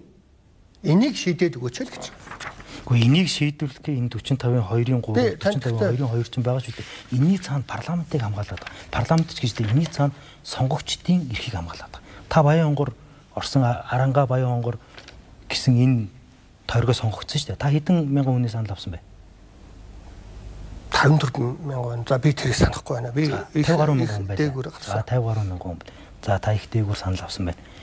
Энэ бол бүрэн эрх гэдэг чинь Улсын хурлын гишүүн сайн хүүгийн Ганбаатарыг өндөгшөө өгөө сайхан хамгаалъя гэдэг зүйл биш үү? Энэ бол тэнд байгаа 50 мянган хүний итгэл үнэмшил. Тэр хүнийг төлөөлж та энд шийдвэр гаргаж санал өгж байгаа, эрдсэнд орж байгаа, засгийн газрыг огцруулах уу юу гэдгийг шийдэж байгаа. Таны нөгөө ярьдаг оюутлоготой холбоотой асуудлыг шийдэж байгаа. Энэ эрхийг чинь бусдын нөлөөнд орчих үедээ, дарамтлуулчих үедээ, зарчих үедээ, худалдчих үедээ гэсэн үднээс хийгээд тэрийг нь парламент өөрөө хамгаалж байгаа дархлааны систем. Та тэгвэл энэ бүрэн эрхийг нь хамгаалаад байгаа юм байна шүү дээ, тийм ээ? Шалгана гэдэг чинь бүрэн эрхтэйгээ байсан дээр гэж тавьж байгаа юм байна шүү. Зүйл одоо таныг шууд гэмт хэрэг хийсэн гэж яриулна болохгүй ч дээ. Тэртээ түрүү ярьж байгаа шүү дээ. Үгүй. Тэр яриаг би хэн ярьсан? Тэгэхээр таныг шууд гэмт хэрэгтэн гэж цолж болохгүй байхгүй. Энэ бол шүүхийн шийдвэрээр бүр шүүгч биш. Зөвхөн ихний шатны шүүгч биш. Наадах чинь давах дээд энэ олон зүйлсийн хараас эцсийн дүгнэлт гараа явна шүү дээ. Тэгээ энэ дүгнэлт гараагүй байхад их хурл нэг хүнийгээ ингэчгээр энэ парламентын дархлаа байхгүй болох гээд байна шүү гişүнэ. Та энийг ер нь бодож үзээд маргааш энэ чуулганы хурлаар энийг хилцүүлж асуудал болохоос өмнө татаж аваад ч юм уу мэдгүй. Энэ бол таны бүр эрхэлтэй зүгээр миний санал. Илүү одоо ямар зүйлийг нь тодтох гээд байгаагаа нэмж тусгаад тэгээ явуулна илүү үр дүнд хүрэх болов. Таны хэлэх гээд байгаа тэр үндсэн санаа буюу ямар нэгэн байдлаар хууль хяналтынхныг ашиглаад улс төрд нөлөөтөө, иргэнэлтэй хүн, мөнгөтөө, санхүүгийнхэн энэ улс төрийг завруулаад байгааг би 100% хүлээмжшүүлж байгаа. Гэхдээ ийм аргаар тэмцэж болохгүй. Тэгвэл нөгөө жом алхаж байгаад гэрээ шатана гэсэн үг байхгүй. Тэгвэл зүгээр бүрэн эрхтэйгээ шалгуулж ял гэсэн санаа юм байна шүү дээ, тийм ээ? Шалгуулна гэдэг чинь та өөрөө нэг жишээ шүү. Та өөрийгөө буруугүй гэж маш олон удаагийн ярьцлагууд өгөө яриад яваад байна. Буруугүй гэдэг зүйлийг чинь хамгаалахын тулд бүрэн эрхтэй нь байлгаад шүүхийн энэ олон дараалсан шат байгаад тэгээ эцсийн дүнд өөрчлөлт ороод байгаа юм. За 126 ч хүн үлдэхгүй байна. лавгаас тгүүлч би таны байр суурийг хөндлөж байна зүгээр би байр сууриа хэлээд тэгээд өөр тайлбар алга таны өөр дараагийн асуултанд орё. Тэгэхээр би бол жирийн иргэн шалгуулж байгаатай яг адилханаар улсын хурлын гишүүд бүрэн эрхээсээ түтгэлзүүлээ шалгуулах ёстой гэдэг л энэ байр суурийг ярьж байгаа. Тэгээд энэ улсын үндсэн хуулийн 29-3-т гэмт хэрэгт холбогдонгуутлан гэдэг үгэн дээр би одоо ойлгож энийг ярьж байгаа. Тэгээ энийгээ бол улсын хурлын гишүүд нь өөрсдөө шийдэг. Зүгээр энэ дээр бол асар их том доромжлол гүтгэлэг авах хэдийчсэн хойштын дараагийн парламентын залуу гишүүдэд улсын хурлын гишүүний тэр төмний төлөө гаргадаг шийдвэр барьцаалагдахгүй байх гэдэг дээр л би саналаа гаргаж байгаамаа. За тэгээ би байр суурьа танд илэрхийллээ. За хэсэг хугацааны дараа иргэдэд дуулцъя. За.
За та тэрийн ярьцлага дараагийн хэсэг рүү буюу одоо тань дээр нэг холбогдоод хэрэг үсээд яваад байгаа.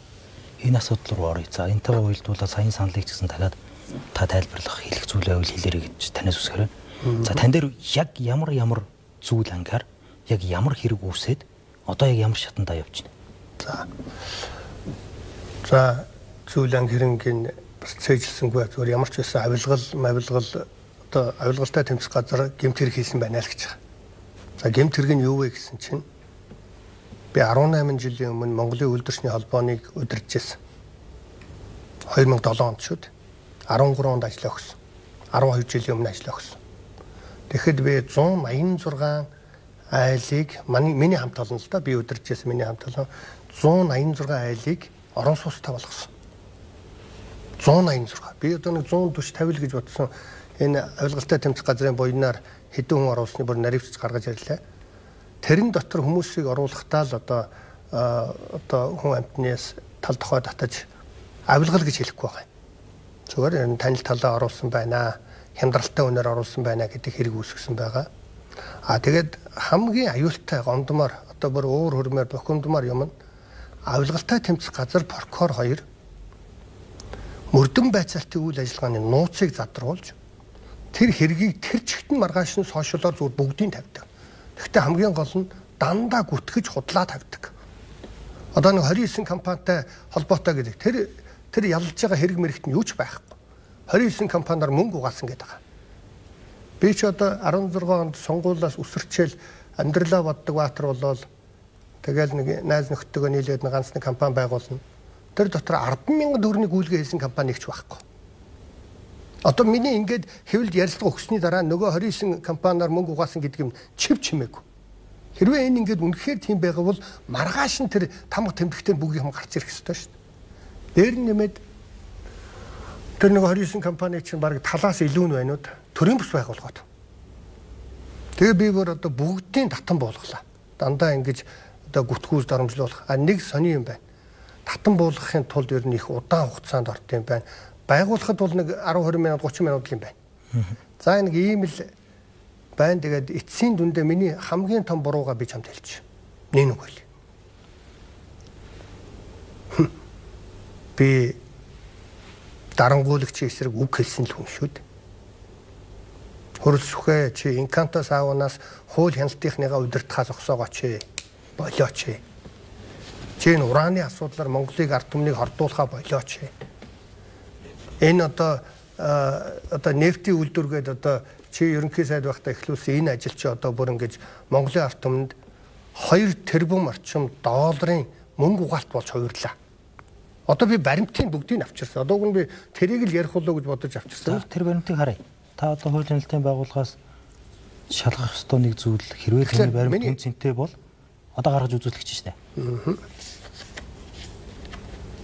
Тэнд одоо мөнгө угаалт явцсан байна, гэмт хэрэг явцсан байна гэдэг. За ураны тогтоогоод явсан байна. Та энэ ураны гэрээг бол уншаагүй баг. Ураны гэрээг үү? Ураны гэрээг би уншаагүй. Тий. Ураны гэрээ нээлттэй шүү. Та нар сэтгүүл зүйн салбарын улсууд та нар уншаарай. Юу гэвэл жилд за энийг одоо би амаа цангатал ярьсан. Энэ уран дээр бол шүү дээ. За товчлоод яриад. 200,000 тонн 40 жил хөхрийн хүчлийг газрын хэвлэлээр зүтгэнаа л гэдэг гэрээ байгаа. Дээр нь энэ Францууд уран ухснараа Монголд биш дээ. Нэгч атомын цахилгаан станц баригдахгүй шүү дээ. Энэ зүгээр бид Африкийн нэг ядуу орн шиг Француудыг хямд ногоон эрчим хүчээр хангахын тулд түүхий эдийн л бааз болж байгаа. Бидэнд жилдээ энэ одоо 35 жил гэж байгаа яг энэ дээр бол 35-аас 40 жилийн хугацаанд бид үндсэндээ 5 тэрбум доллар холно. Бүх баялаг тэр одоо хөхрийн хүчил ураанаар хордчиход. Тэгэхэд бид нүүрснээс олдог мөнгө чинь жилдээ 9 тэрбум доллар шүү дээ. Нэг жилд нүүрснээс олдог мөнгөний талд чүрхгүй мөнгөөр 40 жил ухна. Дээр нь нэмээд одоо гэрэн дээр шүү дээ. Одоо яг оюутлоготой адилхан. Энэ дээр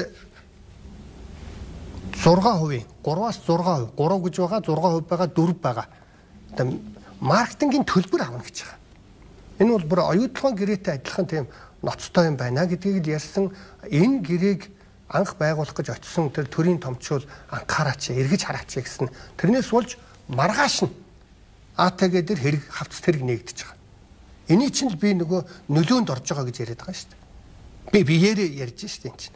Тэгээд хоёр дахь юм газрын тосны тухай асуусан тийм ээ. За би тэн цааснуудаа хулгай болцсон байна. Аюул болсон байна гэж хэлсэн. За би танд хэлье. Газрын тос одоо яриад яг энэ цааснуудыг энд за урдаа олчлоо. Уг нь бол за аюул за тэгээд алтан ширээ газрын тос боловсруулах үйлдвэр төслийн материалтай танилцсан дүгнэлт. Энэ төслийн дүгнэлт нь шүү дээ. Энэ төслийн тэзүү гэж яриад байгаа нь нууцын зэрэгэл авцсан. А би дүгнэлтээ хэлэх үүрэгтэй. А би нууцын материал задлаагүй шүү. А би юу дүгнэж байгаагаа хэлнэ. Нэгдүгürt энэ нууцын материал гэж байгаа юмн дээр гар үсэг байхгүй. Энэ ловер учраас гар үсэг зураагүй. Батлсан гэдэг дээр гар үсэг зураагүй. Гэрээгээ батлаагүй гэсэн үг юм уу? Үгүй тэзүүг нь. А тэзүүгээ батлаагүй гэсэн үг. Тэзүү нууцлалд орсон байхгүй юу? Одоо би тэзүүг энэ ловер болцсон байна гэдээ ард түмэнд ярих гэхлээр нууцын зэрэгэлд оролцсон. Алтан ширээ газрын боловсруулах үйлдвэрийн төслийн материалтай танилцсан дүгнэлттэй. Би нэг цаасаар чамд өгчүүлж байна уу? Тэгээ би дотор одоо энэ 5 зүйлээ би зүгээр уншиж байна. Дүгнэлттэй. Энэ ярьж байгаа зүйлүүдийг бүгдийг би улсын их хурлын гишүүдэд бүгдийг нууцын баримт учраас тараасан 126-д. Одоо улсын их хурлын гишүүд энэ хардаа одоо 2017 онд газрын төсний төсөл эхэлсэн 2027 онд буюу жилийн дараа 2 жилийн дараа дуусна. Тэгэхэд энэ төсөл дөнгөж 20-30% тагаа энэ дээр би одоо явж байгаа. Тэгэхээр энэ бол ловер болчиход байна. Тэзүү дотор биш үү? Техник технологи, байгаль орчин болон эдийн засгийн үр ашигын үндэслэл боломжтой хэсэг тухай дүгнэлт огт байхгүй. За би нууцын баримт задлсангүй зүгээр дүгнэлт байхгүй.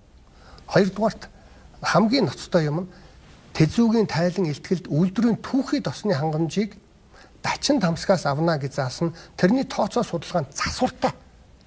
Би ямар засвар хийсэн бэ гэдгийг ярих юм бол би нууц задлсан хэрэгт орно. Тооцоорыг шин саяын дээр дачин тамсгаас аавн дээр түүхий гэдэг чинь би буруу санаагүй бол 2012 13 хавцаа эрт соёлын зөвлөлөөр ороод 1.5 сая тонн гэд баталгаажсан тэр зүйл биш юм уу? Тэзүү дотор тийм байхгүй. Тэр баталгаажсан юм а тэзүүд оруулаагүй гэж үү? Одоо энэ таны ярьслага энэ бүх зүйлийн араас дахиад тайлбарууд энэ дээр бас хариултууд үнэн зөвийн маргаанууд дахиад явах бах та. Тий. Та зөвхөн яг энэ газрын төсний үйлдвэр ловер болсон бэ гэдэг тал дээр надаас дэлгэрэнгүй нэг ярьцлага авах сайн байна. Би ингээд богинохон ярих гэхлээр танд наадахын тайлбарлал их юм ярих гэдэг. Тэгэхээр ярих сэдвүүд бас байна. Тий. Тэгэхээр тос боловсрол үйлдвэрийн тухай тосны хангамж бодит байдлын талаар дээр ямар их усрыг сангах тухай асуудал хуурамч баримт үйлдсэн гэж байгаа шүү дээ би энэ дээр. А ямар хуурамч баримт үйлдсэн хэдэн тонн маань гэвэл би нууц задлсан хэрэгт орно. Тэгээд эдийн засгийн үр ашигын тооцоо огт хийгдэг байгаа. Бага параметруудын дотор нь тэзүү дотор байгаа тоон үзүүлэлтүүдийг би ингээд тооцоод үзэх юм бол Монгол орныг гадаад өрийг 12-аас 14 тэрбум $. Нэмэгдүүлэх тооцоо гарч байгаа. Энэ нь би хийсэн тооцоо. Тэгэхээр миний энэ ярьж байгаа үг хариуцлагатай. Энийг би үндэсний аюулгүй байдлын зөвлөл рүү ерөнхий сайд их хурлын дарга руу явуулсан. Их хурлын 126 гишүүдэд явууллаа. Өөрөлдөл би энэ ярьж байгаа юм а бодиттой гэдгийг хэлээд байна шүү. Тэгэхээр за яг хөө энэнийг талаар дэлгэрэнгүй ярих бол зүгээр би гол хэлэх гэсэн санаа бол иймэрхүү зүйл яриад хэрэгт холбогдсон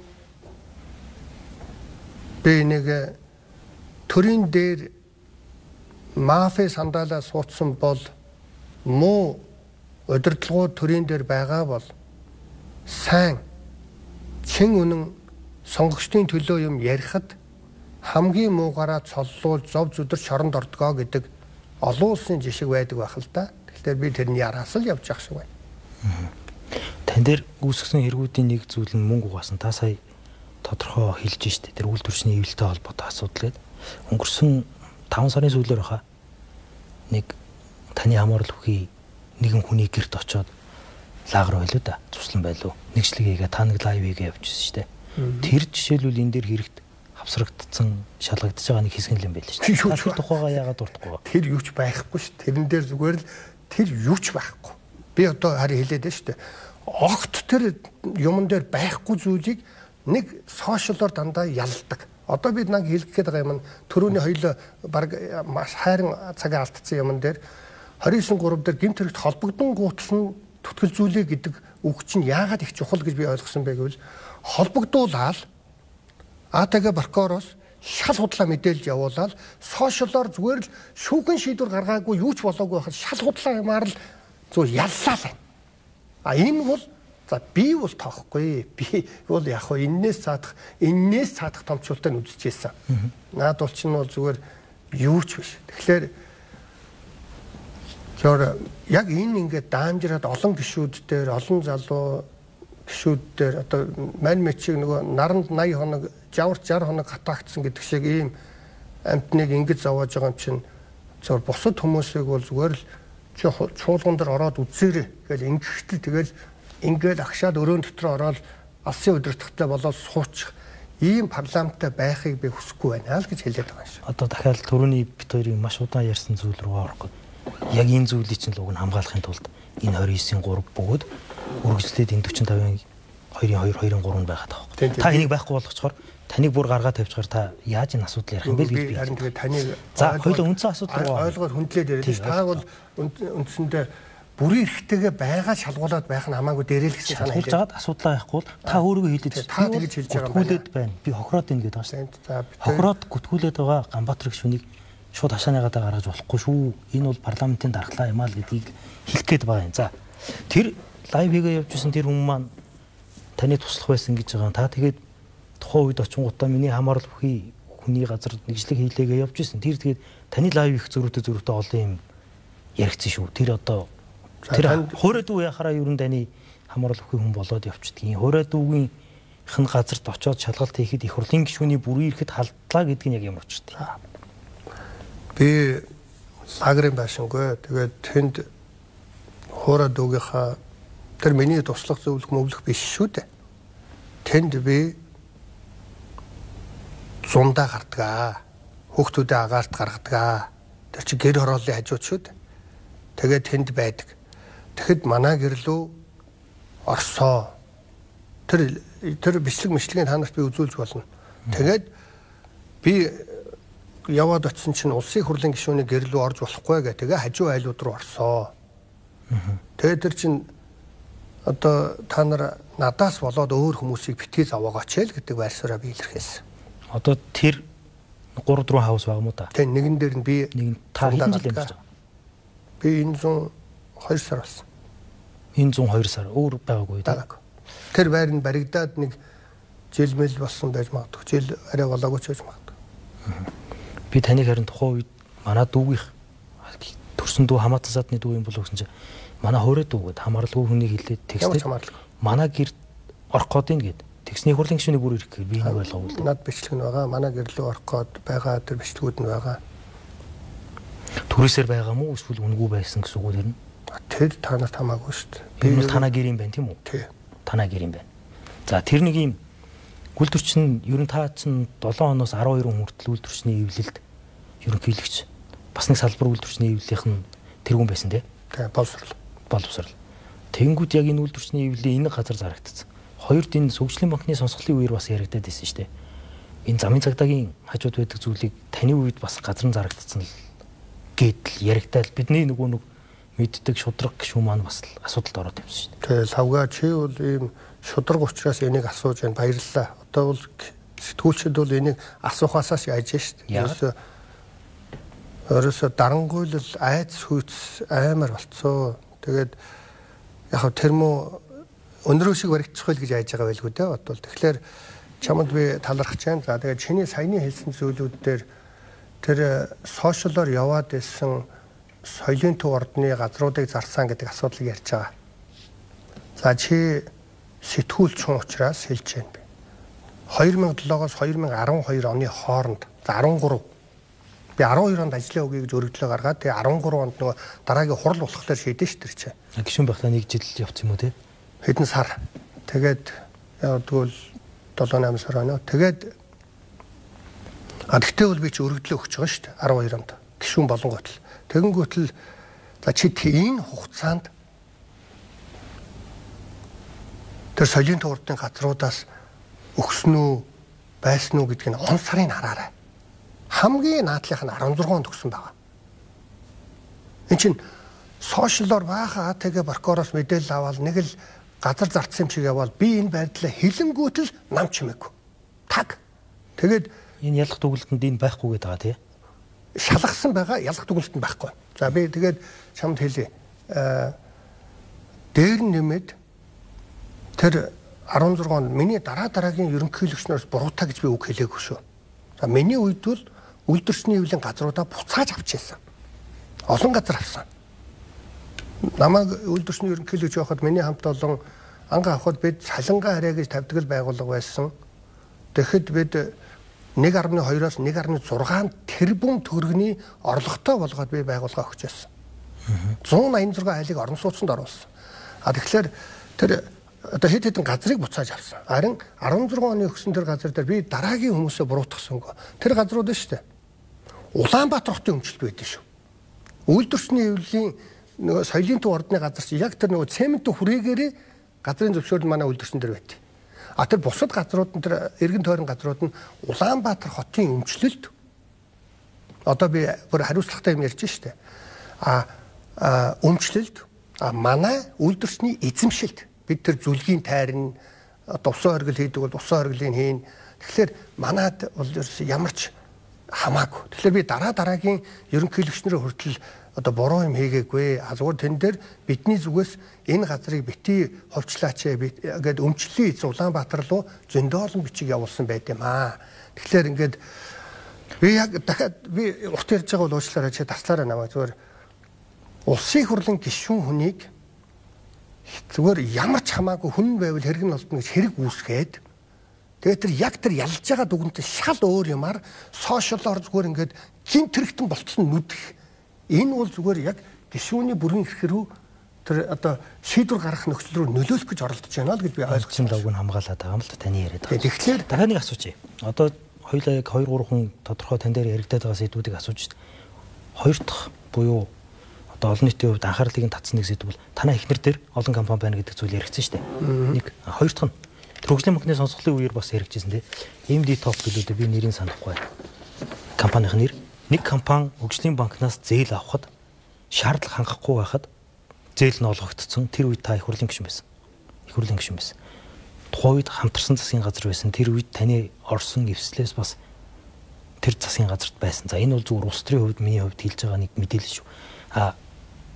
Тэр компани захирал нь танаа их нэртэй хамтарсан компанитай байсан. Энд улс төрийн нөлөөлөл байсан уу?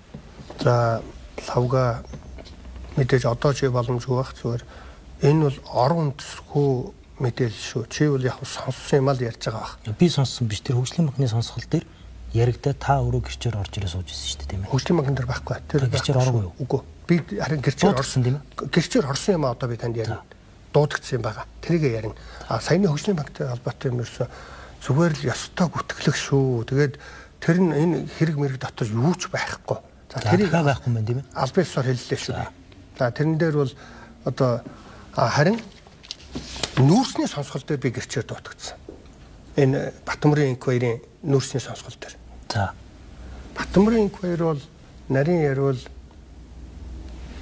Бортег мэг гэл мандан бадруулаад яриад Бортег дээр би ажлыг хэсэг ахалж ирсэн.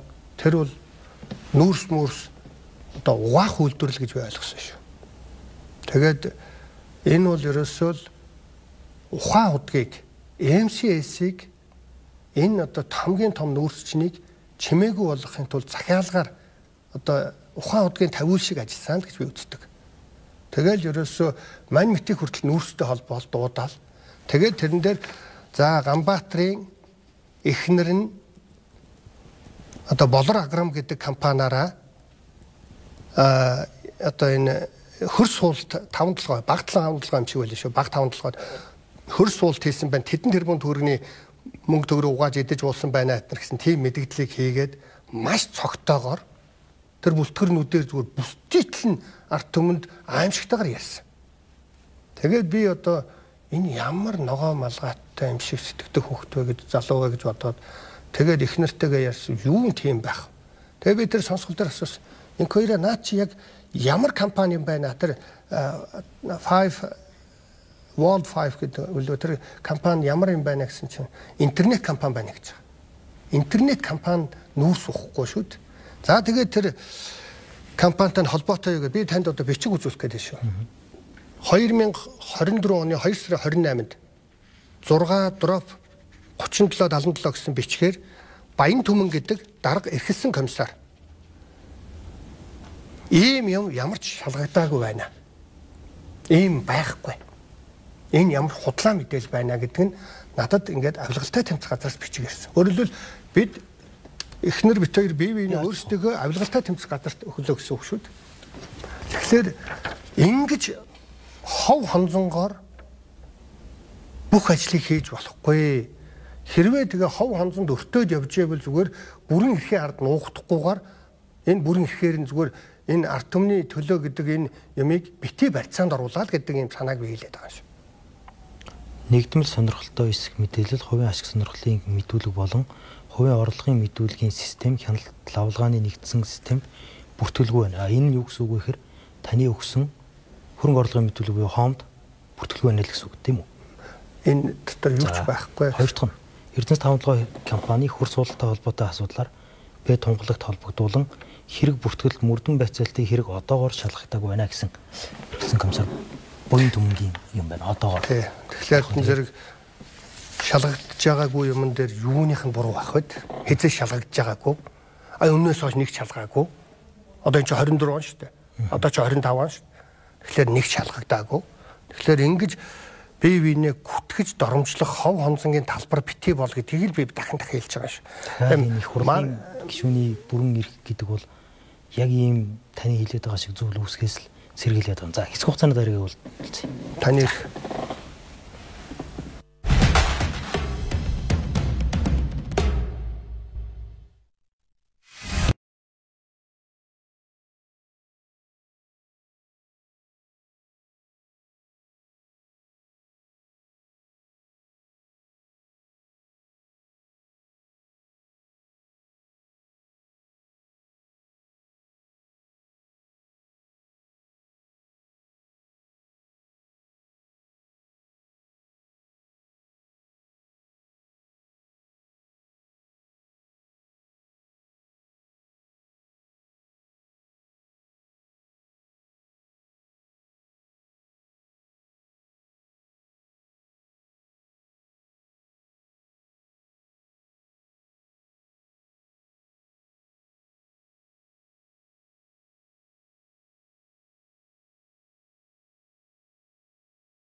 За энэ гишүүдийг дарамтлаад асуудалд оруулаад тань дээр бас ингээд байхгүй эргийг яваад асуудал үүсгээд байна гэж тайлбарлаад байна шүү дээ. Энэ зүйлийг хэн яагаад ямар зорилгоор хийгээд байгаа? Жишээлбэл Ганбаатар гэдэг хүнийг ийм асуудалд оруулаад байгааг нь цаад зорилго юу?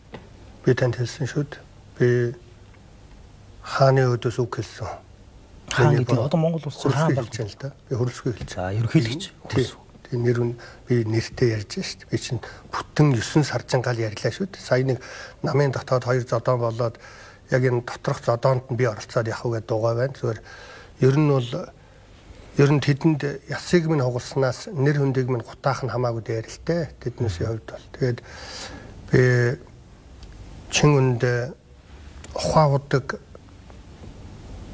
энэ МС уулуурхан баядгийг ингээд кармаалаад ингээд сандаалаас суудсан энэ улсуудаас Монголын ард түмэн үндсэн хуулиндаа байгаа шүү. Монголын ард түмэн 34-өөс 50% авах ёстой гэдэг дээр олон жил мөрөөдөж зүтгэж яваа. 34-өөс 51%. Оюутлаа дээр үү? Биш ээ. Үндсэн хуулийг би яриа. МСС-ийн ухаудгаас уу? Ухаудгаас. Тэгэхээр тэрийг ухаудгаас баялагын санд үндсэн хуулийг хэрэгжүүлж хувь авах гэхлээр л засгийн газар огцордог. Тэгээд тэрний сугны ус болсон улс төрчдийн талаар би байр сууриа илэрхийлснээс болж ингээд дүүжлүүлэх гээд явж байгаа. Энэ бол миний хувьд нэр төрийн асуудал. Монголын улс төрд би ард түмэндээ гай болоогүй. Би олигарх бүлэглүүдэд гай болсон үнэ. Тэгэхээр 6 дугаар зүйлийн үндсэн хуулийн 6 дугаар зүйлийн 2-д стратеги ач холбогдол бүхий ашигт малтмалын ордыг ашиглахдаа байгалийн баялаг ард түмний мэдэлд байх зарчимд нийцүүлэн түүний үр өгөөжийн дийлэнхэн гэж байгаа шүү. 50 дээр нэмэх нэг хэлж байгаа. Дийлэнх нь ард түмэнд ногдож байх эрхцэн үндсийг хуулиар тогтоосон. Тэгээд 34-гээд бас залттай ингээд энэ 19 онд өөрчлөлт орсон шүү. Тэгэхээр энэ хэрэгжүүл одоо ухаан худаг тэргүүтээ 55 ордоос Монголын ард түмэн баялагын сандаа хов хишиг хүртэж үр шимийг хүртэх юм бол энэ миний тооцоо биш шүү. Монгол банк 5 толгой болон сангийн амнаас гэсэн гаргасан байх. Жилдээ 10 тэрбум доллар Монголд орж ирнэ гэсэн үг. Одоо монголчууд бол нийт одоо уулуурхаан баялаг бол одоо гаргаж байгаа манай экспорт 80-аас илүү хувь нь. Тэгсэн мөртлөө улсын төсвийн 17%, максимум 20% төрж ирсэн. 17%-ийг л бүрдүүлж байгаа. Тэгэхээр эн чинь бол би тэр баян хүмүүст нүд хорсоод байгаа биш. Тэд газрын гүн рүү ороод нүүрс үйлдвэрлэчихгүй. Зүгээр хөрсийг хуулаад зөөж байгаа. Энэ дээр баялагын эзэн болсон Монголын ард түмэнд тодорхой хэмжээгээр хов хишиг хүртэх үндсэн хуулийн заалтыг биелүүлэх гэж би ярьсан. Тэрнээсээ болж бурууж байгаа. Би их удаа ярьсан бол зөв би таны асуулт дараагийн асуулт асуух гээд сонсоод байна. Та ер нь олон жил энэ баялагтай холбоотой зүйлийг ярьж байна. Энэ баялаг гэдгийг яг юу гэж ойлгодгийг. Энэ стратегийн гэд манайх нэг яриад штэ. Тогтоолоор ингээд нэг лээд ордог авцсан. Энэ хоёрыг ер нь та яг юу гэж ойлгодог? Тэ. Баянд бол нөгөө ард түмэнд хайртай үг бол хэрэггүй. Яг л баялаг гэж юу юм? За. Баялаг гэдэг бол wealth гэж хэлж байгаа. Баялаг. Баялаг яаж бий болдог вэ гэвэл resource гэж яриад байна. Одоо тэр байгалийн нөөц. Харин энийг бол нөөц гэж үг хэлж байгаа. Нөөц тэр нөгөө компани менежмент тэр тоног төхөөрөмж инженерүүд хоёрыг нийлж баялаг бүтдэг. Тэгэхээр тэр нөөц resource гэж яриад байна. Тэр байгалийн нөөц ямар ч үнэгүй зүйл биш. Энэ үнцэнтэй. Чи Гуанзанд ороод 5 гта гуляш хоол бол баялаг байж болно. Тэр одоо ингээд 15,000 төгрөг 20,000 төгрөг. Тэгвэл тэрэнд ордог мах, төмс, цагаан будаа бол нөөц. Энэ өөр яг гуляш биш. Баялаг биш байж болно. Тэгэхээр би танд хэлэх гээд байгааг бол байгалийн энэ нөөц баялагийг би одоо танд нэг бас нэг юм яг энэтэй холбогдоод би удаа ярьж байвал таслаараа стратегийн орд гэж яриад байгаа шүү дээ. Энийг юу та юу гэж бодлоо? Стратегийн орд гэдэг бол тодорхойлт нь байдаг.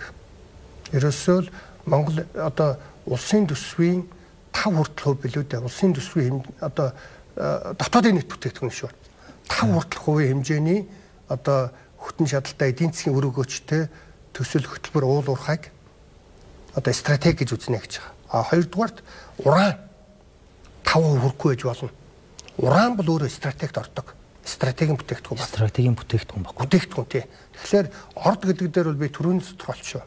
Ер нь бол томхон гэсэн үг. Өөрөөр хэлбэл Монголын баялагт нөлөөлнө л гэсэн санаа. Та нөөцийг ер нь их миний бодож ирснээс харцангуй ойлгомжтой тайлбарлаад өгчлөө. Стратегийн орд дээр бас стратегийн бүтээгдэхүүн гэдэг ингээд асуудлыг зөв болгоод явж болохгүй. Стратегийн орд гэдэг чинь ерөнхийлөгцөн тэгээд асуудал эндээс л үүсэж байна. Би бол тантай зарим талаар санал нэг. Яг үнэндээ бол хайрга дайрагчсан стратеги шүү дээ.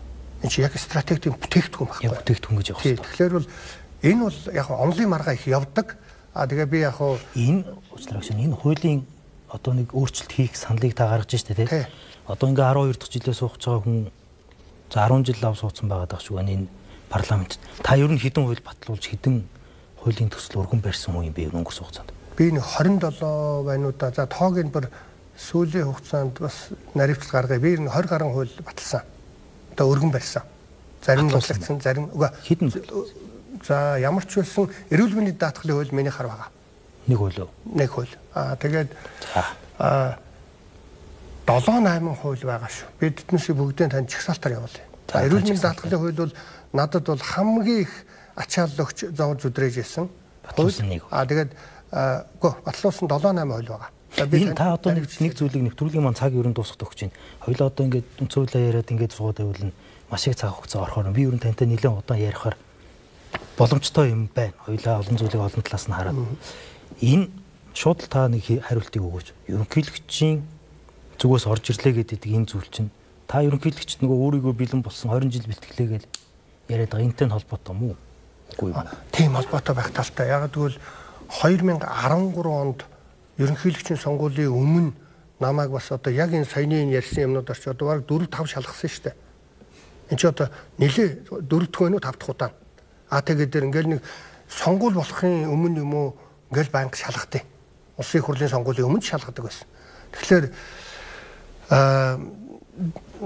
надаас болгоомжлж яхахыг үгүйсэхгүй зүгээр би тийм дахиад нэр дэвших боломжгүй танаас болгоомжлох ямар шаардлага байх вэ? Хуулиараа үндсэн хууль дээр бид нар хийчих 6 жил тагс нэр дэвшихгүйгээд. Тэгэхээр чин тэр хүн дахиж өрсөлдөөнд орохгүй юм шүү. Би таны асуултанд л хариулж шүү дээ. Тэрнээс болгоомжлох ямар шаардлага байх вэ? Тэр үнээс өөрөөс нь асуух хэрэгтэй байна. Би болгоомжлж байгаа болов гэж бодож байна. Ер нь одоо боломж олдоод явбал арслан намаас л да. Нэр дэвших бодол ер нь одоо хэвээрээ байна уу? Бэлтгэгдсэн хүн маань явна үстэй. Боломж нь олдвол. Тэрнээс өмнө нөгөөдхий чинь колонд явуулчих гээд байгаа юм биш үү? Колонд явуулах галах шиг байна. Яг та зөндөө олон тайлбарууд хэлээд дээрэс нь асуудал нь наана нэг өөр цаана нэг өөр байна гэж та тайлбарлаад шүү дээ. Үгүй шүү дээ. Бүрэн эрхийн түтгэл зүйлэл юм уу эсвэл намайг шалгаад 10,000 төгрөгийн авилгал авсан байна гэхтэл тэгэл би дэвшихгүй шүү дээ.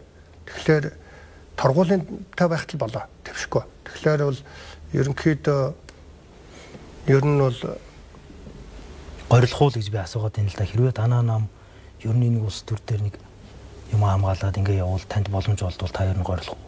Би зөрөгтэй. Нэгдүгээрт, хоёрдугаарт надаас илүү хүчтэй том бэлтгэгдсэн бас болсон хүчнүүд ардсан намд байгаа гэдгийг би бас хэлэх хэрэгтэй. Ганцхан би биш.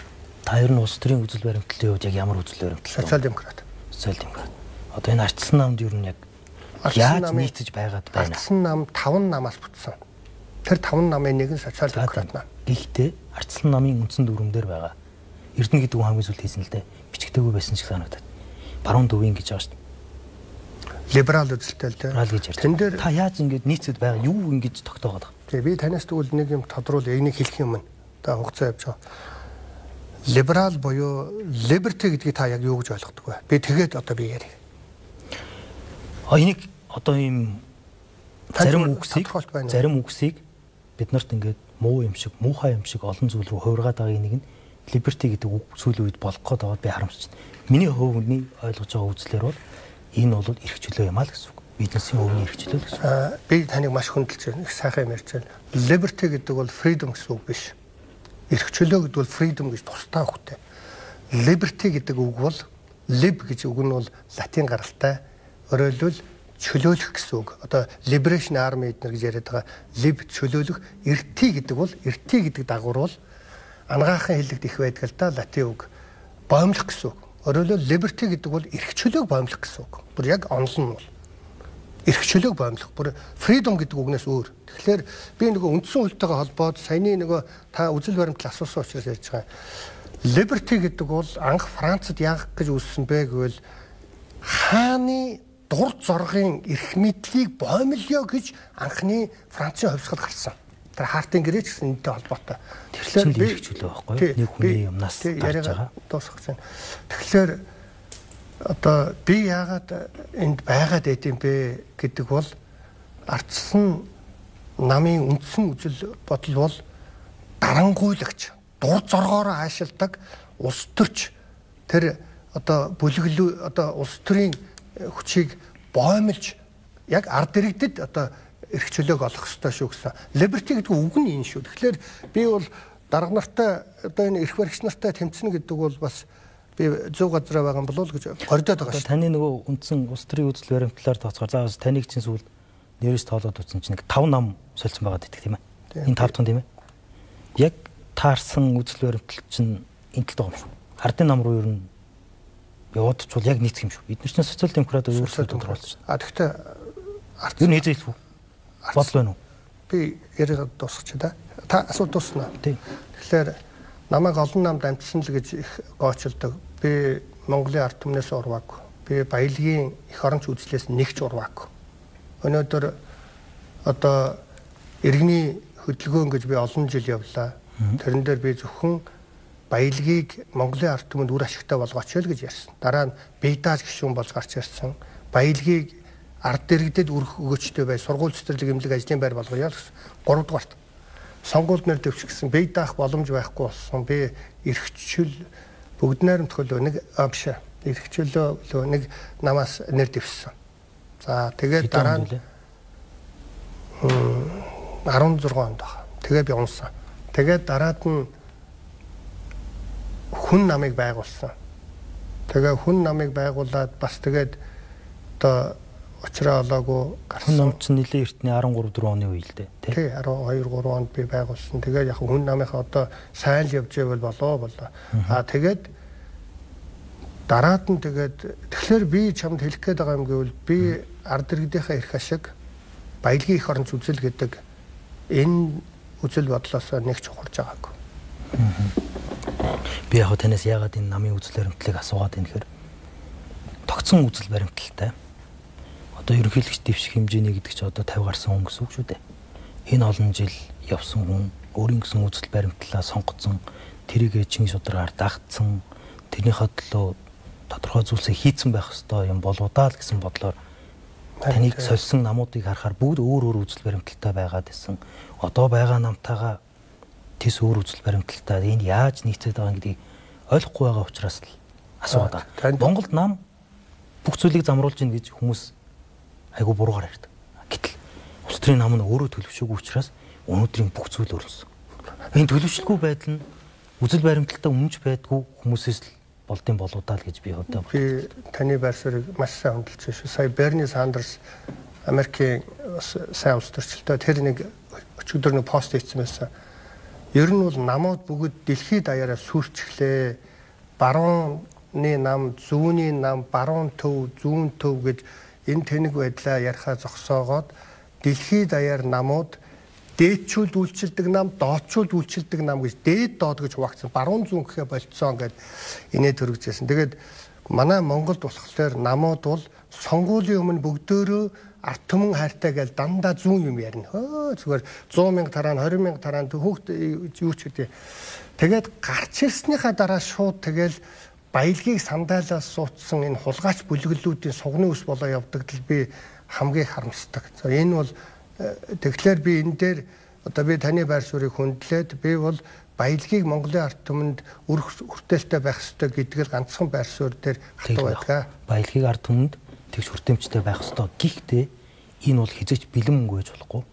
Энэ бол хөрөнгө оруулалт байх ёстой. Тий. Тантай санал баялагын сангийн хувьд баялагийг ард түмэнд хүргэх гэж байна гэж популизм хийгээд явал нөгөө бид нарын ярьж байгаа олон жил хүсэж байгаад хийсэн нөгөө баялагийг тэгш хуваарлах бодлого маань байхгүй болно. Сая та бүхний таны өмнө та байсан шүү дээ. Их хурл дээр батлагдсан нөгөө 2019 оны үндсэн өөрчлөлтийн дагуу хийгдсэн баялагын сан маань байхгүй болно. Тий.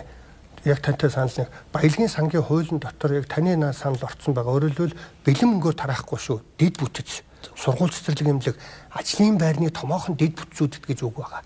Тий. Ер нь бол дэд бүтцүүдэд маш бага хувь нь ороод тодорхой хувь нь өнөөдөртөө биш ирээдүйдээ хадгалагдаж өсөн дэвжих өөр зүйлүүд рүү санхүүгийн тодорхой зөв модулаар дамжаад явах ёстой болов гэж бодож. Энийг авилгатай тэмцэх газраас сая 9 сарын 20 доор илүүдээ энэ ардын намын асуудал үүсгэхээс юм манай нэвтрүүлгийн цаг дуусах гэж чинь 5 цагаан хариулаад өгөр. Танаа өрөөнд нэг гүйцэтгэх ажиллагаа явууллаа гэж нэг бөө юм болоод араас нь чуулган хүртэл завсарлаж ирсэн шүү дээ. Энэ яг юу болоод өнгөрсөн бэ?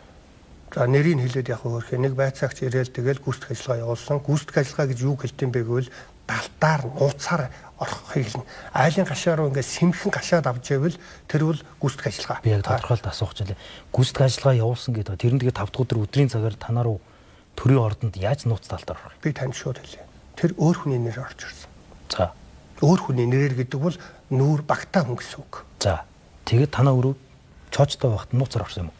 Онгорхоо багт нь орсон. Тэр хүн байсан юм. Тэр ягаад нэрээ нууцлж байгаа юм?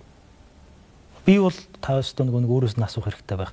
Би зөвхөн гүйцэтгэх ажиллагаа гэдэг тэгэхээр хувь хүний үед гайхсан. Би нэг гүйцэтгэх ажиллагаа гэдэг бол далд тодорхой хуультай дээрээс нь арга барилтай шүү дээ. Төрийн ордонд 5 дахь өдөр өдрийн цагаар их хурлын гишүүний өрөөнд тэр олон хүмүүсийн хажууд гүйцэтгэх ажиллагаа явуулна гэхээр гайхаж. Энэний араас нь мэдээлэл гарч ирсэн. Танд ялагдчихаар татсан тогтоолыг чинь өгөхгүй л орсон юм байл шүү дээ. Үгүй. Тэр бол хотлоо. Үгүй. Та тэр тогтоолын тэгт авсан юм уу? Авалгүй яах вэ? Тэр тогтоол танд өгсөн үү? Бүх сэтгүүлчтэй дагуулад би очсон шүү дээ. Маргааш нь анууд авалгүй яах вэ? Тэр өдөр биш маргааш нь авсан юм уу? Маргааш нь авсан. Гэтэ тэр чинь аль бисаар намайг дуудах хэрэгтэй ингэж гинт орж ирэх. Ер нь дуудаагүй юм уу? Би өөрөө ялгчаар татсан тогтоолтойгоо танилцаараа очиж авсан. Гэж ер нь дуудсан юм уу таны? Боркор дээр очиж авсан. Дуудлаар нь очсон. Хэд удаа дуудсан? Би тэрийг санахгүй байна. Яг ингээд нэг юм дахиад нөгөө нэг үндсэн хууль дээр тавигдсан гишүүний асуудалтай. Бид нар ингээд нэг юм мууруулган болоод нэгээ ингээд ялгахгүй зүйл дээр бас хураад яваад иж болохгүй байна. Миний асууж байгаа асуултын гол зүйл бол энэ зүйлийгээ зөвөр хамгаалаараа нэгд. Хоёрд Монголын ард түмэн бол өнгөрсөн бүх хугацаанд улс төрчдөө тодорхой хэмжээнд итгэж ирсэн. Гэхдээ цаг үе одоо өөрчлөгдсөн. Өмнө ярьдаг байсан зүйлс, улс төрчдийн хэлдэг байсан зүйлс өнөөдөр иргэдэд ойлгохдоо байсан. Тэд нар ойлгохооч байсан. Яагаад гэвэл тэд нар үннийг мэддэг болсон байхгүй. Тэгэхээр олон зүйл нь урьдчилгүйгээр зарим зүйлсийг бас үннээр нь яриад явсан дээр ухаал гэж үсэн. Тэр өдрийн үйл ажиллагааг авилгатай тэмцэх газар бол гарч ирээл дараа нь прокурорч гэсэн хэлсэн шүү дээ. Танд ялагдчихар татсан тогтоолыг л өгөх гэж орсон юм байл шүү дээ. Өдрийн цагаар гүйцэтгэх ажиллагаа явуулна гэж юу аах вэ гэж шүү дээ. Та тэдэнд итгэхгүй надад итгэсэн дээр хаа. Тэд бол захиалгатай нэгдүгээр хоёрдугаар улсын их хурл хов хонзонгийн талбар болж болохгүй л гэдэг ганцхан бие байрсартай байна. За ойлголоо. За олон зүйлсийн талаар бас ярьлаа. Энэ маргааш үзэгчд маань ялангуяа энэ их хурл дээр хилцэгдээд байнгын орон дээр хилцэгдээд явах энэ таны саналыг цэцрүү их хурлаар өгүүлж байгаа энэ саналыг нэлээд нарийн харах байх. Бас янз янзын байр суурьуд явах байх. Тэгээ энэ дээр ингээд магадгүй би буруу ойлгосон зүйл байж магадгүй. Та бас тайлбарлаж чадаагүй зүйлүүд ч бас байж магадгүй. Тэгээ энийг ингээ яваг. За таны ярьсан тэр нэг хүн нөлөөлж энэ асуудлыг шийдэд ийн гэдэг бол өөрөө ноцтой. Гэхдээ энэ хүнийг ярьж бид нар асуудлыг шийдэхгүй. Бид нар тогтолцоог нь ярьж гүйцэтгэх засаг парламент руу орж ирчээд байгаа энэ ерөнхийлөгчийн бусад олон хуулиар олгогдсон энэ замбраагүй эрх мэдлийг хязгаарлах чиглэл рүү явж байж дараагийн гишүүн магадгүй таныг өөр нэг гишүүнийг ийм байдал руу орохгүй хэмжээнд явах ёстой байх гэж бодож байна. Тэгээ асуудлыг илүү том зургаар нь хараараа олон жил улс төр хийсэн улс төрийг хамаагүй илүү сайн мэдэх хүний хувьд дараагийн зүйлүүд дээр нь нарийн яриад явах. Тэр газрын цэцтэй холбоотой үйлдвэрийн талаар та ноцтой зүйлсүүдийг ярьж штэ. Энд ямар нэгэн ноцтой зүйл байвал үнэхээр тэгж нууцтай аваад манаас нь нууцтай авч аваад асуудал руу авчиад хийчихэж штэ. Тэнд ашиг сонирхлоо шургуулчих. Та энэ зүйлээ битээ орхиороо. Энэ бол зөвхөн тэр газрын тусны асуудал. Энэ бол газрын тус буюу энэ монголчуудын хэрэгэлдэг хамгийн гол зүйл. Гаднаас хараад байдаг зүйлийг тодорхой хуваар арилгах, өөрчлөх энэ зүйл. Тэгэхээр энэ дээр өргөжлүүлээд бас яваараа тухайн цаг үед нь таныг нууцаас гаргаад асуудлыг ярих болсон үед нь зөвхөн энэ сэдвээр магадгүй дараагийн үр сэтгүүлчд бас яриад явах байх гэдэгт итгэлтэй байна. Урилга хүлээж авсан танд баярлалаа. Ийм нэр хүндтэй шудраг сайхан нэвтрүүлэгтээ өрсөнд баярлалаа. За баярлалаа. Мэдээж нэвтрүүлгийнхаа ивент чигээ төгсгөл нь танилцуулъя. За хүнсний манлаа үйлдвэр, хүнс группийн хүнс комплекс маань манай нэвтрүүлэгтээ хамтран ажилладаг. За энэ бол ямар нэг авилга бол биш. За энэ дотор бол за нэг тодорхой хэмжээний бэлгийн гарын бэлгийн зүйлс байгаа. Тэгээд урилга хүлээж авсан танд баярлалаа. За танд баярлалаа. За танд амжилт. За баярлалаа. За баярлалаа үзэгчдээ энэ телевизтэй хамт байсан та бүхэндээ баярлалаа. Лавгийн тойм нэвтрүүлгийн энэ 7 хоногийн дугаар энэ телевизийн студиэс шууд хүрлээ. За бид бүхэн улсын хурлын гишүүн Сайн хүүгийн Ганбаатар гишүүнтэй энэ Монголын улс төрд өрнөд байгаа сайн муу зүйлсийн талаар за дээрэс нь бас энэ хуультай холбоотой, зэстэй холбоотой яг энэ анхаарал татсан үед дахиад нэг магадгүй асуудлыг аль тал руу гарах вэ гэж харах ёстой нэг тийм бичиг санал гарсантай холбоотойгоор студид шууд ярилцлаа. Тэгээд эх 7 хоногийнхоо нэвтрүүлгээр эргээд уулзцгаая. Баярлалаа. Баяртай. Батулга над түмнийг өвмэн самуунд ийм үйлдэл гадна ч нэ би бас сонсонгүй. Бүрийнхээ сайдыг хэнийг ч нэр өгшөхгүй. Төрдөө ойлтмаар юм. Төшөв рүү ойлтмаар болсоо байж биш. Бид нар хамтдаа ядах ёстой болохоос биш. Бид нар хамтдаа ядагдах ёсгүй. Тэрс үтэхэд би билээ.